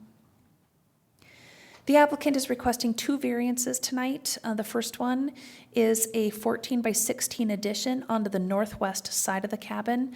That addition would be 88 feet from the lake. And then the second request is a 28 by 8.5 foot deck on the south side of the cabin. The impervious surface, including these additions, would be 22.1%, and 25% is allowed. The property scored a 12 out of a possible 14 on the shoreline assessment worksheet. The applicant also submitted a temporary and permanent stormwater protection plan, and that was shown in at the front part of the slides. The applicable comprehensive land use plan goals is natural resources and open spaces, goal C2, shoreline development, goal D1. And the applicable Morrison County comprehensive water plan goals and objectives is the surface water goal, objective B, land use and development goal, objectives B and D. 108 notices were sent for this request, and no comment was received prior to the hearing. And then here are finding of fact and decision questions, Mr. Chair. Thank you, Amy. Does the applicant have anything to add to the staff report? I do. Thank you, Mr. Chair. Thank you for considering our application. You know, back in April of 2022, I made a couple of mistakes. One mistake was to build the deck prior to knowing what the rules were. And then the second mistake was I just wasn't prepared, didn't know the process, and my variances were denied. Since then, I've done a fair amount of research looking at past Board of Adjustment meetings, recorded videos, particularly focusing on nonconformities and additions and or whatever to nonconforming properties and structures. And it seems to me, everyone that comes here, is doing it or asking for a variance to cover a personal need, whether it's a garage, attached garage, an expansion of a great room, making a building you're taller, asking for a family room, bedrooms, what have you. It's all kind of personal need. Folks that are whether it's fortunate or unfortunate enough to have these non-conforming structures and properties, most of them probably didn't know it when they bought it, whether they bought it last year or they bought it 50 years ago. And now they come in, they say, well, hey, I've been here for a while, I want to expand, my family's getting bigger, and I need I'd like to add on. Oh, now I got to come back and, I have a non-conforming, this moniker hanging over our heads, where it's property owners that says, hey, it's non-conforming, you can't do anything. So thereby, we have to come and get a variance. Understood. A couple of, one of the things is I learned a bit through the process of looking at recorded meetings of Board Adjustment. There's always this, what exactly is a practical difficulty? And I think over time, even the board itself has had trouble somewhat defining what a practical difficulty is. It's not clearly defined in the ordinance, it's not in the definitions. It's just called out in one spot, which is 505.2 is defined herein because of circumstances unique to the individual property. Well, certainly landowners are probably confused by that. I know I was, and still am. And I think it still probably may carry over a little bit to the overall big picture on what the practical difficulties are. Since lot sizes and setback requirements have changed since the original plat, and my plat was, you see in my report, was done in 1930, or accepted by the county in 1930, and since, and people improved their properties, my property in itself and others since then, and then ordinances change and new setbacks are required, but as I may have learned tonight, ordinances cannot be used as a practical difficulty. I'm not sure where it says that anywhere within the ordinance or the comprehensive plan, but so be it, we'll have to deal with it. Anyway, going on with all that, I don't want to bore you with anything else like that, but I think there's a couple of things, as Amy mentioned, the deck size, I measured it today, it's 10 by actually 17.6. You may think it's still a bit out of compliance. It's like 30-some square feet out of compliance. I just haven't figured out what to do with that center part of the deck. As you see, I moved a chunk on the right side and a chunk on the left. I just got to figure out what to do with the other one. And if by chance I'm fortunate enough to get a variance for the deck, then I know what I got to do with the whole works. Back when I submitted in April of '22, during that Board of Adjustment meeting, there was suggestions, hey, why can't you go out the north side to the road? And I explained it as well, it was less expensive for me to go out the west side of the building rather than the back because of where plumbing is and stuff like that. Well, here I am asking to go out to the north side. And the whole thing is driven by trying to get a compliant bathroom in our cabin. We have a really small, just one bathroom there, really small, and as we get older, we just need a little bit more room to move around. I can't bend over at the sink without hitting my butt on the shower door. So, we're just trying to find a way to add a bathroom. So we're gonna take out a bedroom, put the bathroom there, and add in a bedroom on the north side away from the lake, as you can see in my application. There's a couple other things. I did a lot of measurements from property irons along the right-of-way, and you'll see that in the, what's called my, it's the setback verification document, and I did my measurements in those irons thinking that, okay, those are firm spots to measure from, and that's where I took my dimensions from to measure this thing, and between what staff has and what I have, there's a difference in our measurements. And I'm just saying that I'm measuring from a reliable spot, a property line along the right-of-way, and going one way, and I don't know how, staff is looking at from the ordinary high water mark, or if going off a beacon, which may be questionable, because you can see it doesn't feel like it's accurate. But anyway, there's some discrepancies in measurements there. Other than that, I think by and large, like myself, landowners are responsible. They don't want to do anything more to harm the water resource. In fact, they want to keep that way, because that improves their property value and things of that nature. But like anyone else, I'm trying to find a way that my family, as it expands, can further enjoy our investment in our property and in Morrison County. So that's it. Thanks. Plus, I learned a lot about feedlots today that I never knew before. More than you ever wanted to know. Oh, I tell you. Well, thank you. I think that was very good for all of us to hear. We do have trouble with practical difficulties, really clearly defining them. And to be sure, today your practical difficulty is the same as it was in 2022. Yes. Yes. Yeah. Okay, but our criteria questions, besides a practical difficulty, it's the proposal. Is the proposed variance, does it answer the criteria questions?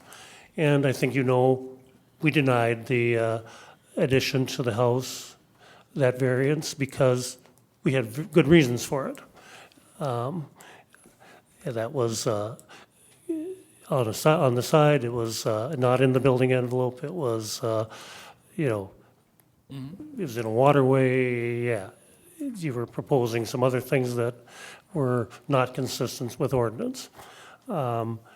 Today's proposal is on the north side, as we kind of encouraged you at the time. And so now we have the same practical difficulty, but now we have to answer the criteria questions based on that proposal, okay? Your proposal for the deck is, before I forget, we were there last Wednesday at, for about a half an hour, 20 minutes, on the 22nd of November, all 5 of us with Amy, and viewed the property. You were not present. Okay. I had a really good chain of thought going there. Now I disrupted my own chain of thought. Your other request is the deck. I think if you've studied us long enough, and it looks like you have, you looked at some of the variances we've been through. That's very good. We should look back at our own variances more often and spend time at that as a group, but it's difficult to do. Your deck proposal is a little different, but it's still one of the main things about it that's the same, is that it's in the shore impact zone. And if you've studied all of or looked through all of our meetings, we're very consistent. We might be inconsistent on how we define practical difficulties, because every property is unique. But we are consistent on shore impact zone. Shore impact zone is 50 feet. And we're, I think, to a man, because we are all men, to a man, we all consistently vote to protect that. Okay, with that said, you've got a really nice property. It's 150 feet long. A conforming property is only 120 feet long. So you've got 150 feet, that's great. It's not very deep. The dimensions come up with 22,350 square feet. A conforming lot is 30,000 square feet. Because of that lot size, the lot dimensions, you have a very narrow building envelope. And therein lies your practical difficulty. You have a lot, it's a very nice lot, it's well treated, it's green, well taken care of, but you don't have a very big building envelope. What can you do that's best with the circumstances you've got? Proposing an addition in the building envelope, I would say, right now is something that we normally consider quite favorably. Continuing to request an expansion in the shore impact zone is generally something we don't. So with that said, would others like to weigh in on this lot? Mr. Chair, Yes, go ahead, Mark. I am going to have to leave here real shortly my wife is handicapped and she can only be left in a certain position so long. So I'm going to make a few comments here. I appreciate what you did, and as Dave mentioned earlier, you listened to us, and you now the addition where you want to put it towards the roadside and bringing it in the setback area. What I'm seeing, I support that. I'm just giving, and whatever you vote on, because I'm going to have to leave here. Yep. On the deck is questionable because just placement, but it's better than, the 10-foot versus 8.5. That 1.5 makes a little bit better. But how you decide from there, you got to weigh some things out. And good luck with it. I'm sorry, I wish I could stay longer, but I can't and leave my wife in this situation much longer there, so sorry. Thank you, Mark. Yeah. Mr. Chair, Go ahead, John. so as you were going through your comments and notes, you advised the applicants to maybe look at the north side of the cabin for placing their addition, and then they came back to this place with the plan in addition to the deck accordingly? I wouldn't say it was as strongly as advised. It was discussed that something else might be better. I think you even said you recommended or, We discussed. Whatever. Go ahead, John. okay. I just wanted to make sure I heard that right. So they had initially proposed it near that creek that was running down and that was what was denied in 22. You said, hey, maybe try it on the north side where the envelope is. That's what the plans say now? That's correct. Okay, got it. Just making sure I had that right. Thank you, that's it. Okay. Thank you. Okay, anybody else? Mr. Chair, if I Yes, may. go ahead. Okay, thank you. Regarding the deck in the shore impact zone, again, I say there's a discrepancy on how we measured. If you look at my application site plan of 11-1, I show the deck according to the measurements, again, coming from the right-of-way, going towards the lake of, some 52 feet back is the deck from the shoreline. Where the ordinary high water mark is, I'm not sure. It could be anywhere, or how the shoreline specialist measured that. But my contention is, unless my property has shrunk in size, the 146 feet or 148 feet average from one side to the other, if take it from the property owners of the right-of-way to the cabin, and I include overhangs on this drawing here that we're looking at now, the dimension left over from the face of the deck is 52.3 feet. Now, I'm just saying, it's not surveyed. Those are my measurements. They differ from what staff may be Mr. also Chair? proposing. Okay. Is that all you had on there? Yeah, I think that's it. Thank you. Okay. Mr. Chair? Yes, go ahead, Amy.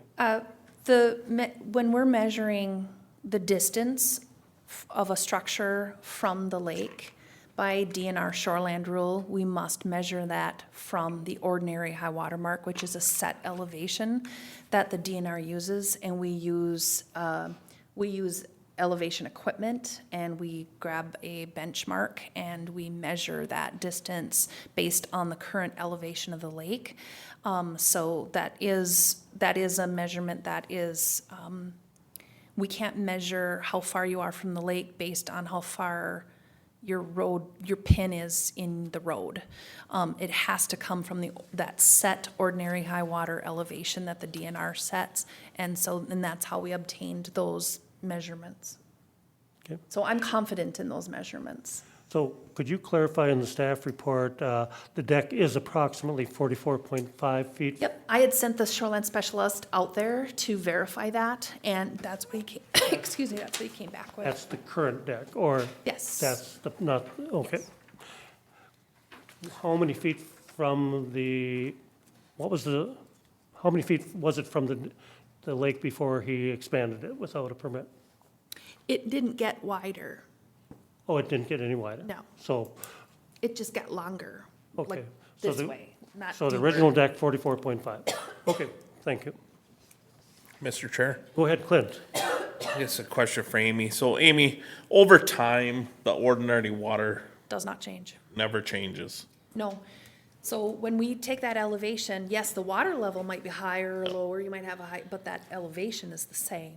So that's why we're always finding where that is. So one year it might be 2 feet out into the water, and another year it might be, because we're always working out that elevation. So where the water hits doesn't matter. No, that's what I'm getting at is, he asked if he lost some land. No. It's there, but it's underwater.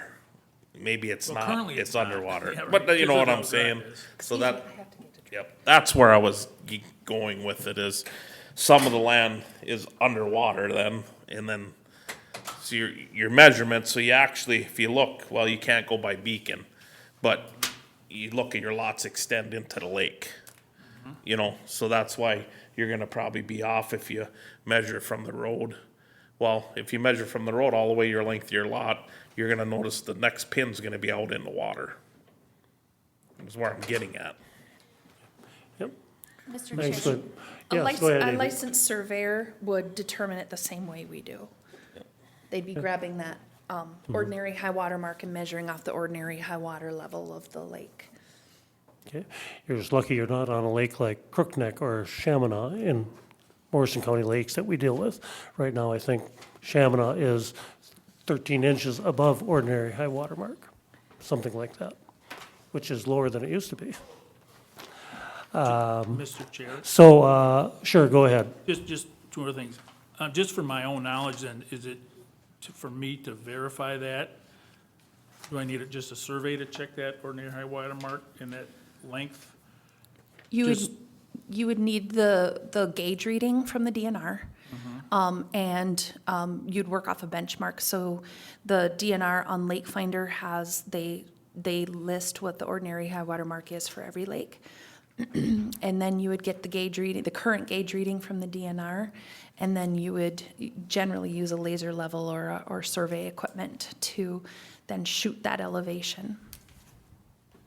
Okay, because I still feel there's a discrepancy. Anyway, that's on record. So the other thing is, it has to do with this drainage way that cuts through my property. And it was a factor of probably denial of the last one because it went out the west and there was concern about how close it was to the addition. I don't need this drainage way. It's not handling my water. It's handling water from across the road, which is a private property, draining through my property. It's handling water from a right-of-way, the road right-of-way that, that comes from the east and from the west and flows into there and flows out to the lake. And in fact, when the lake is high, if it ever gets high again, you know, it flows back through my neighbor's property, who, you saw that had a culvert put in at some point, and flows back into that drainage way. It's kind of a nuisance. I lose use of my property because of that. Why don't I just fill it in and we don't have to worry about it? I mean, I don't know what the, Mr. Chair? Good question, Amy. I don't know what's at question with the waterway today. I think I think he's addressing what is unique about his property. yeah, we're not taking any setback from that waterway. No. And I think the issue last time was that you were proposing a retaining wall that was going to be going down there. And I think, if you were going to address the waterway at all or the drainage way, that certainly would need to be researched as far as when that was established and whom established it and whatever there's any municipal rights to it, so. Yeah. We farmers never mess with waterways. Right, and I don't. Go ahead. And on my title, there's no easement through my Sure. property for this waterway and all these things. So it seems to me, if I look at the stormwater control documents that Morrison County has, you're not supposed to drain other people's water through other people's property, and this certainly is. So I'm not trying to be stubborn. I mean, I think the township needs it, and I try to maintain it actually, so it flows. If you looked at it, it's pretty clean. But if it's causing me some inability to use my property, folks can find other ways to get their water to the lake. I don't know. I'm just saying. So You're not considering this as a practical difficulty. You haven't addressed it as a practical difficulty in your application. You're just pointing it out to us. well, Mr. Chair, if I may. Go ahead. I'm somewhat saying that's a practical difficulty that if you see the diagram, it causes me the inability to use part of my property. And, whether that affects anything with the addition or the deck approval, I'm just saying it just causes, excuse me, some, maybe I could use this piece of property for something else, horseshoe pits or. Well, the photo that Amy has up is a good one. That's April, is that correct, Amy? I believe so. A typical time of the year where you'd have more water than usual. Yeah. It looks like there's water setting in there. Does water set in there and not drain off, or does it always drain off? Or do you have water puddling? Well, because of the elevation, I have water puddling, elevation of the culvert that goes through my neighbor's yard, that is the outlet to the lake. Right? Because I think it used to go through there, and he put the culvert in so he could use the grass, so he didn't have a ditch there or a drainage way.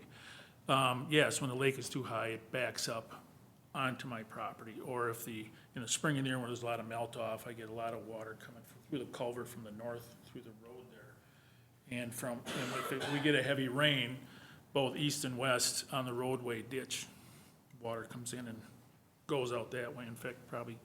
Does the water ever get higher than this? I shouldn't say ever. Typically doesn't get higher than this? It never gets close enough to the cabin. And Okay. All right, thanks. All right, any other questions? Mr. Chair? Go ahead, Brent. Amy, could you pull up this diagram with the building envelope? Yes.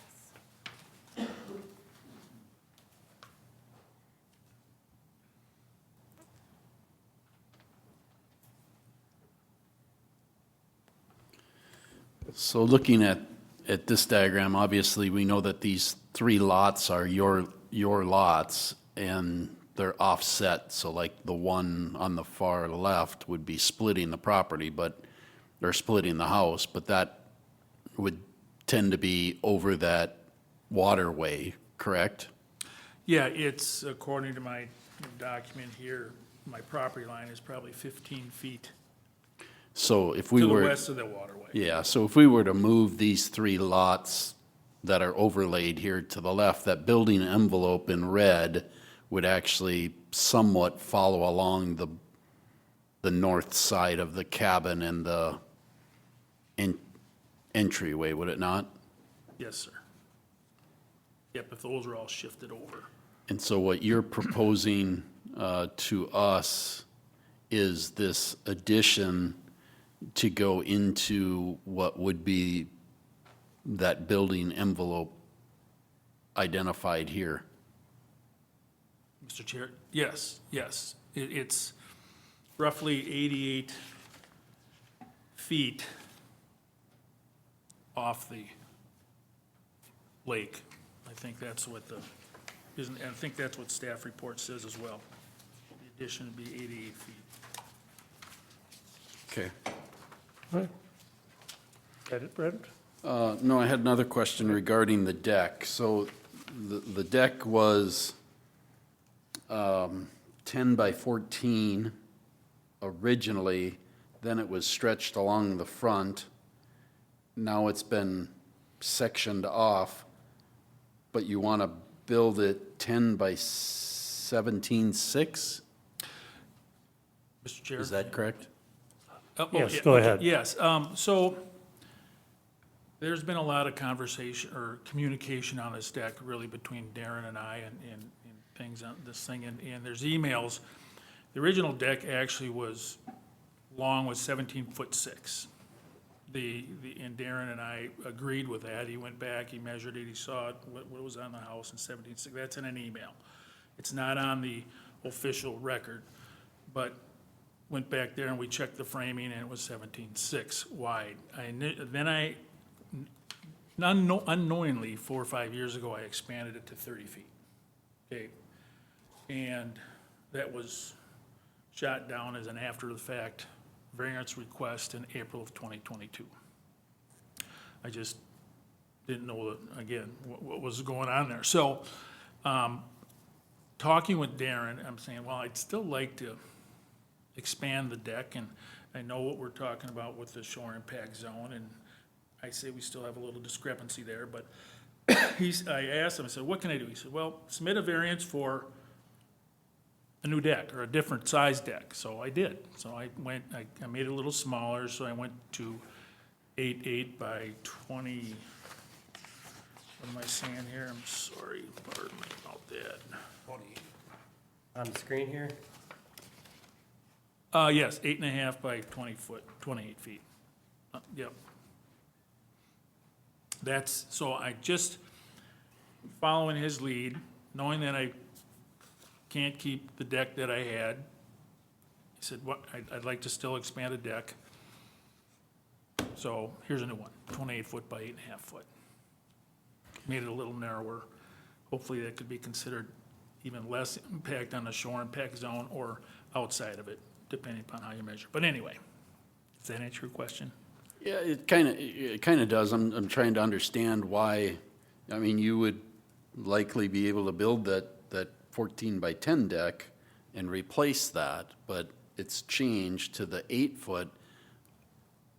I guess you answered my question in that you're trying to limit what is in the shore impact zone based upon your measurements, the discrepancy that you're understanding. So it's now only 8'5", but you want to stretch it out now for the length of the cabin itself. So Well, yeah, but gone even a little less. It was 33 feet. I've said, okay, how about an 8.5 by 28 feet? okay, We're and just, that. Amy, do you have an overview from Beacon on the front side where we're talking about this deck now? A current aerial? Well, Is that what you're I'm looking at, yeah, and so that we can kind of see Yeah. the shore impact zone, if there is a way to try and determine from the overhead, ordinary high water mark to where 8'5" would come to. Are we deep into the shore impact zone, or are we right on the line? So the current deck at its 10 feet wide is, the current deck at 10 feet wide, let me just grab that for you. Give me 10 just a feet second. long, right, off of the cabin, 17.6 wide? Yeah, let's see here, let me find it here. That's a square footage difference. Okay, so right now, 50-foot shore impact zone. right now the deck is, I have to find it. Right now, the deck is at its current width, and when I say width or depth, I'm saying from the house towards the lake, it's 44.5 feet. So if it was shortened up 1.5 feet, then it would be, 46 feet then from the lake, is what the new proposal would be. I see, okay. Make sense? Yep. All right. Any other questions? Public input? Okay, all right, time for public input. Is there any public input on this variance request? I'll ask 3 times. Is there any public input? Is there any public input? Since, as there is no public input, we'll close that portion of the meeting tonight and get on with the criteria questions. Unless there's other questions before we go to the criteria questions. I guess we'd have to decide too, if we are going to divide this up as we did back in '22 and consider both separately or consider them as one. Mr. Chair, John? I think the application is for one consideration, so both of them have to stay on there. I don't think splitting them up is what the applicant, applied for. Okay, so, that's an interesting comment. I would say that I'm in favor of one and not the other. We'd flush them both down the drain if we keep them, if we were, 2 of us thought that way. And he wouldn't get either. I guess you go through the question, Mr. Chair. The question is, do we split these and consider them separately? Which is something we've historically done Mr. Chair? these things. Yeah, upon discussion, though, we've tried to stay away from that. Would we need to be collecting another recording fee? We do 2 sets of findings, 2 recording fees. So generally, what we have done lately is not muddied the waters and just considered the request as is. I would assume those fees are considerably less than another variance application. That is correct. But it would be something we haven't collected, so we have to go back and do that and then create another set of findings. I Okay. guess you ask your fellow board members, I Yep, guess. yep. So consider it as 1 or 2. Let's vote on it. What do you think, Brent? Well, I think the applicant made a request as one. We should look at it that way. If there's some hiccups that we want to vet out there and the applicant wants to change what he's proposed to us, he certainly can do that. Okay, that's reasonable. Is that what you're thinking, John? Clint? I agree with Brent. Yep, so do I. So So I- we'll consider it as 1. Yep, so Mr. Chair, I guess at this time, it would be fair to ask the applicant, do you want to amend your application to not have the planning or the Board of Adjustment consider your deck request, or would you like them to consider both? Mr. Chair, Yes, if, and I didn't understand all the conversation going back and forth there, but if this was split out again, I'd have to pay for another variance. If I said I want 2, then I have to pay another $640. Mr. Chair? Is that accurate? go ahead, Amy. They're going to consider your request as you've given it to them, unless you say, so I think what they're saying here is that you may not be successful tonight if you ask for both. You have the opportunity now to amend your application and withdraw a portion of your request if you choose to. If you don't, then they can consider it how you have submitted it, but you do have the ability to amend your request tonight. And it's not to say, I want you to consider it separately. It's like, I want you to consider only this or this. Does that make sense? I think I understand. So if you say the deck idea stinks, the addition is gonna go down the toilet with it. As it stands right now, that's what your proposal is. Mr. Chair, Yes, go ahead. thank you. When, in April of 2022, did you consider it as 2? I believe we They did. had to because it was an after the fact. So it was, because it was an after fact, that's what made it separate? Yes. It was a separate set of criteria that they had to apply to that. Thank you. Okay, so ball's in my court, more or less. Well, then I would prefer to withdraw my variance request for the deck at this time. So, Mr. Chair, to clarify, are you asking that the Board of Adjustment just consider the addition to the cabin tonight? We are, aren't we? Keep in mind, you have replacement right. You can replace exactly what you've always had for a deck without a variance. Mr. Chair, Go ahead. thank you. I have a hard time understanding this. I am a city person, and I happen to fall in love with and marry a man who loves the outdoors, and I have learned to love the outdoors. I love our cabin. Our grandkids come up and they go fishing, and we have a wonderful time at our cabin. And as they get older, we want more space, especially outdoor space. And that deck gives us that outdoor space. I have spent many weekends up at the lake, gone around the lake. It is really hard for me to understand why a couple feet on a deck for a family who loves the land like we do and takes care of it is such a hard thing when I see what other people are doing to Morrison County. When I go out on the lake and I see fishermen leaving garbage on it, and I see so many campers and properties right close to the lake, and I've heard of other people who ask for more than what we've got and we don't get it. I have a hard time with that, and I'm asking for your consideration. I don't know what to say because we love it so much.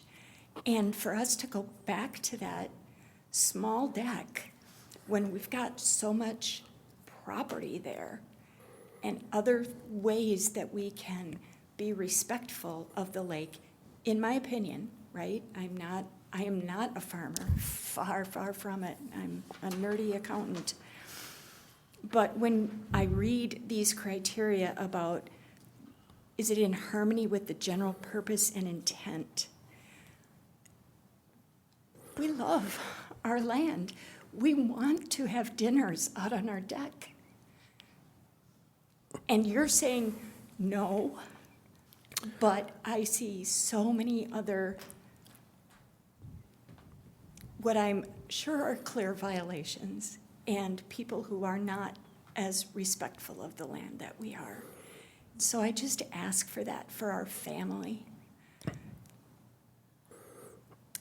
When I look about the maintaining the essential character of the locality, 100%, it blends in perfectly. The deck blends in perfectly.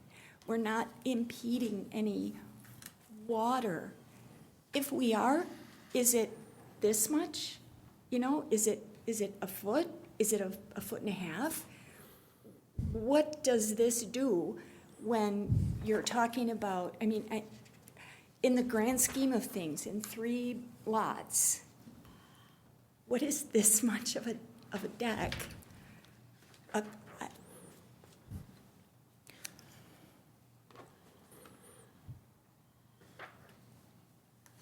It is for the social and environmental improvement of our lake community. That's what I feel like we're asking.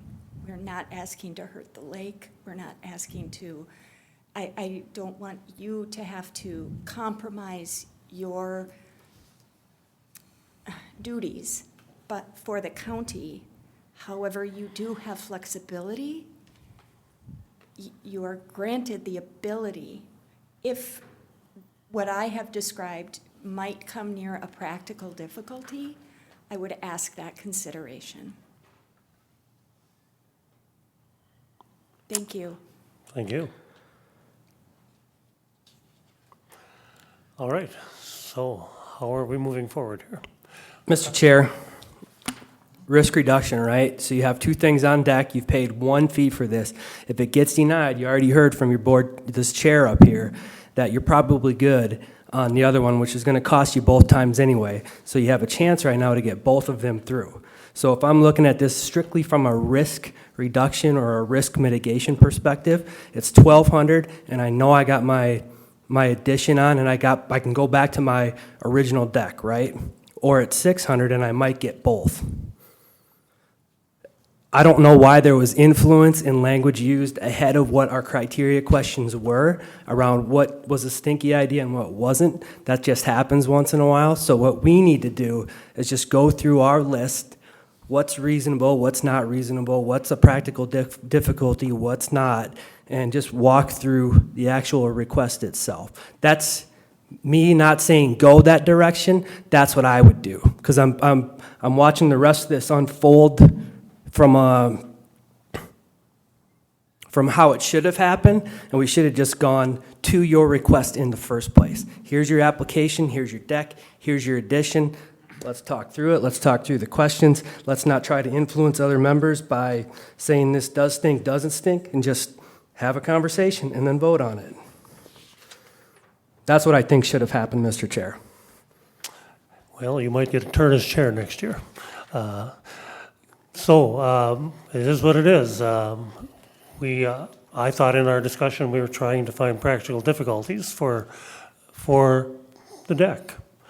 I thought possibly this seasonal flooding, reduced your use of property. You showed us on the map, well, it really doesn't get much higher than that. Mr. Chair. Things like that. Go ahead, Amy, I'm sorry. I'm getting carried away. I think I wanted to be fair to the applicant, to give them their options for tonight. I'm hearing no. I'm hearing you want the deck considered. So all we need right now, do you want us to consider the deck or not?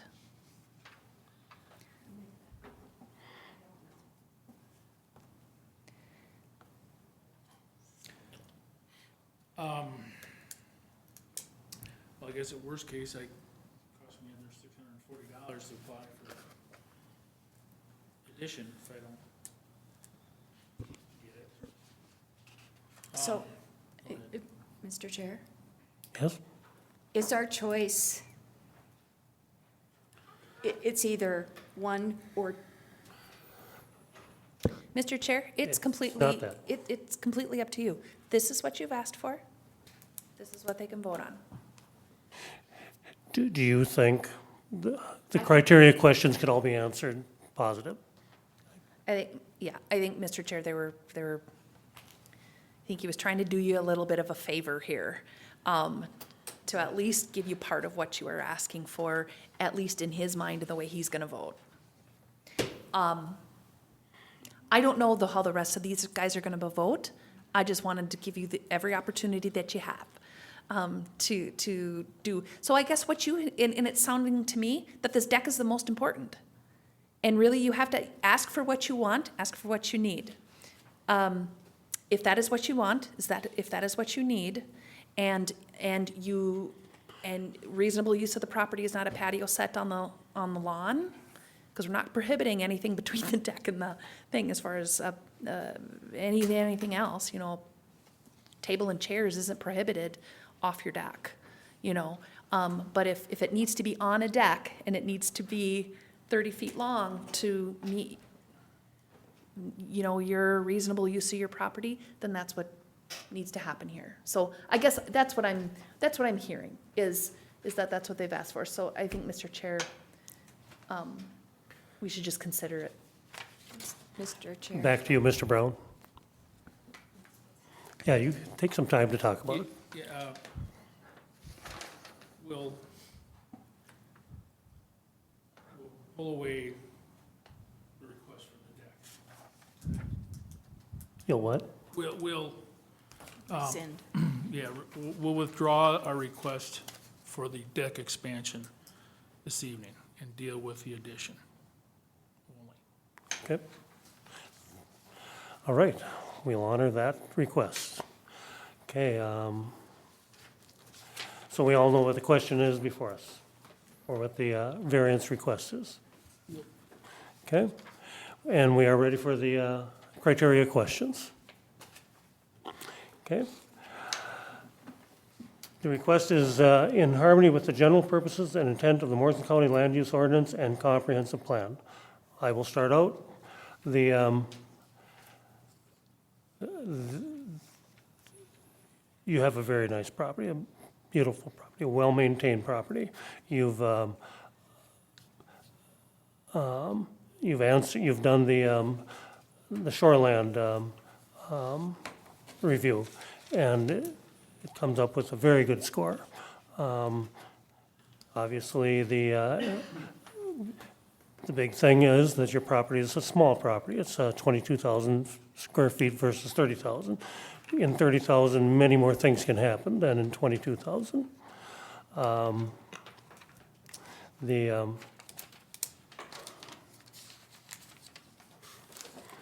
to get on my right page here.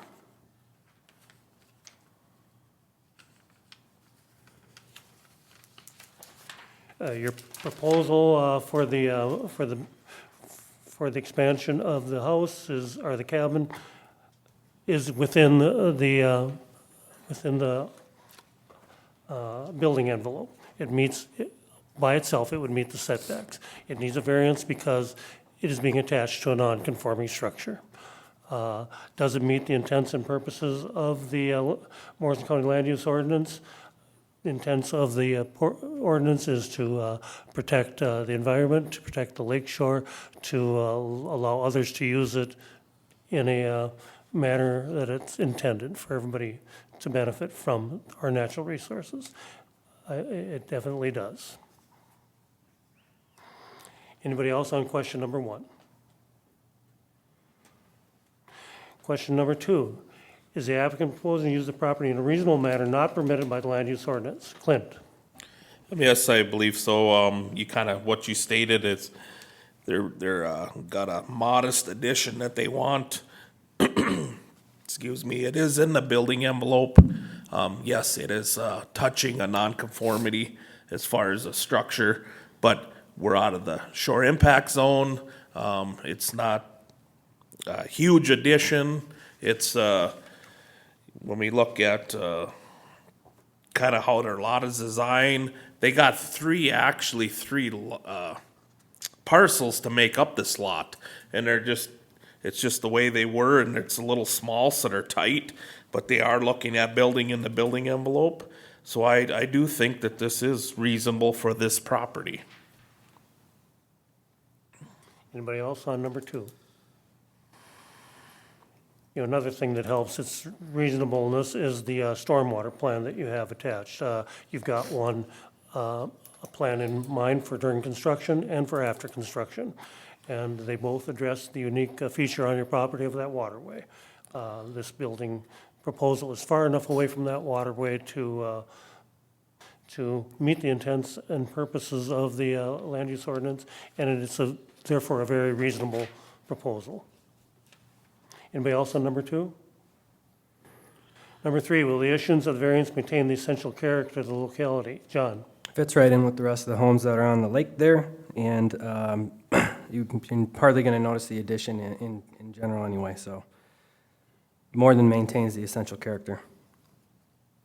Okay, anybody else like to add to number 3? Number 4, is the alleged practical difficulty unique, or is the alleged practical difficulty due to circumstances unique to the property? Marvin? Oh, yeah, Marvin's not here. So we'll start with Brent. Yeah, I think there's some uniqueness to this property. One is that existing building envelope, and having come here before with a plan to go off to the other side, which affected that drainage way.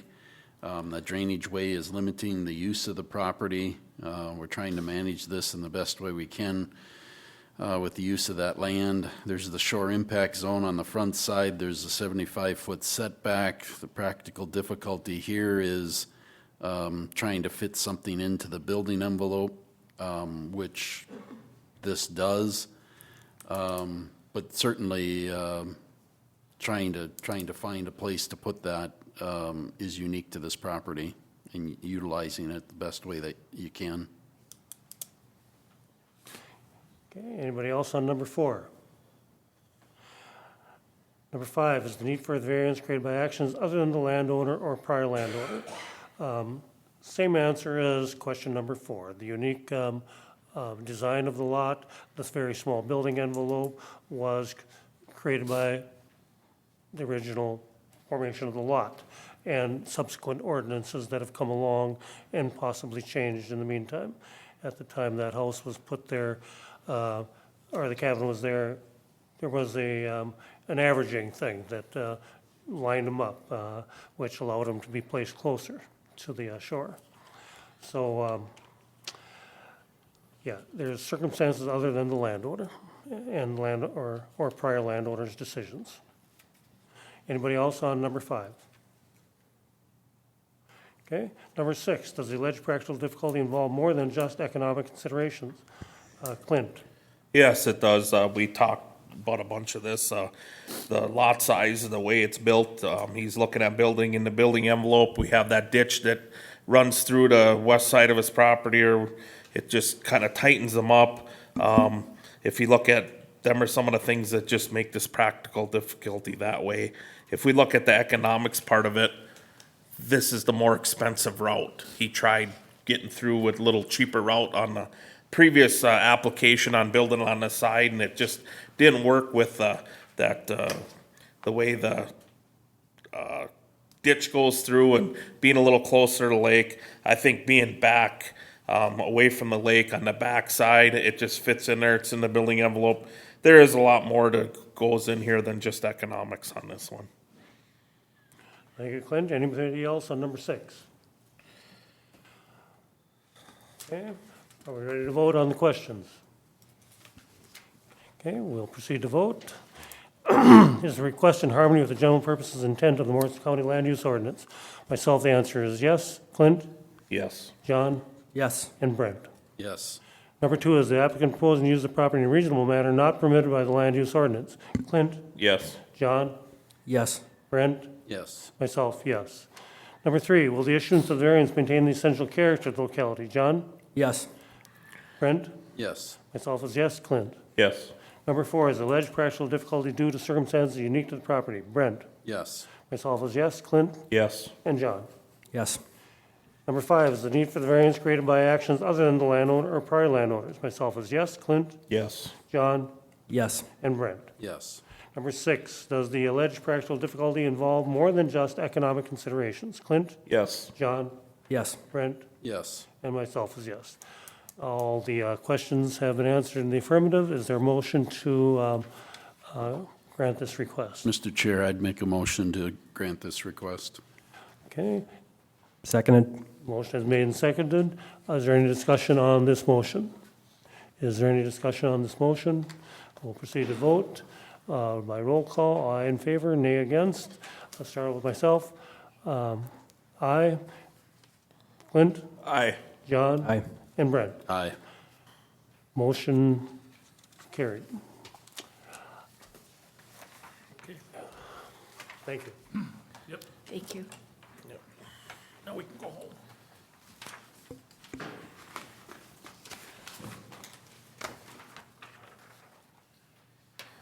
Thank you.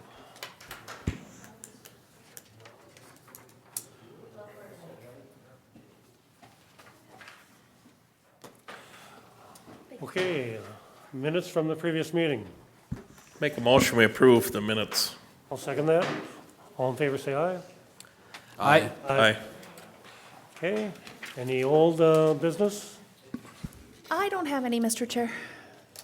Okay, new business? We are meeting on the, There is one variance item for December, what is it, 12th? Yep. and it requires a viewing. Well, yeah, I mean, it's a variances, yes. Is yes. there anything scheduled yet for the next December meeting? I don't think we have deadline is tomorrow. Okay. I'm not aware of anything that's gonna come in. So that would be the 26th, but in the meanwhile, we've got that appeal that we're gonna be hearing outside of our normal schedule. But I don't anticipate something for the 26th, but we'll see. What was the date on that one again? I was traveling when those emails were Oh, going on. for the appeal? Yeah. The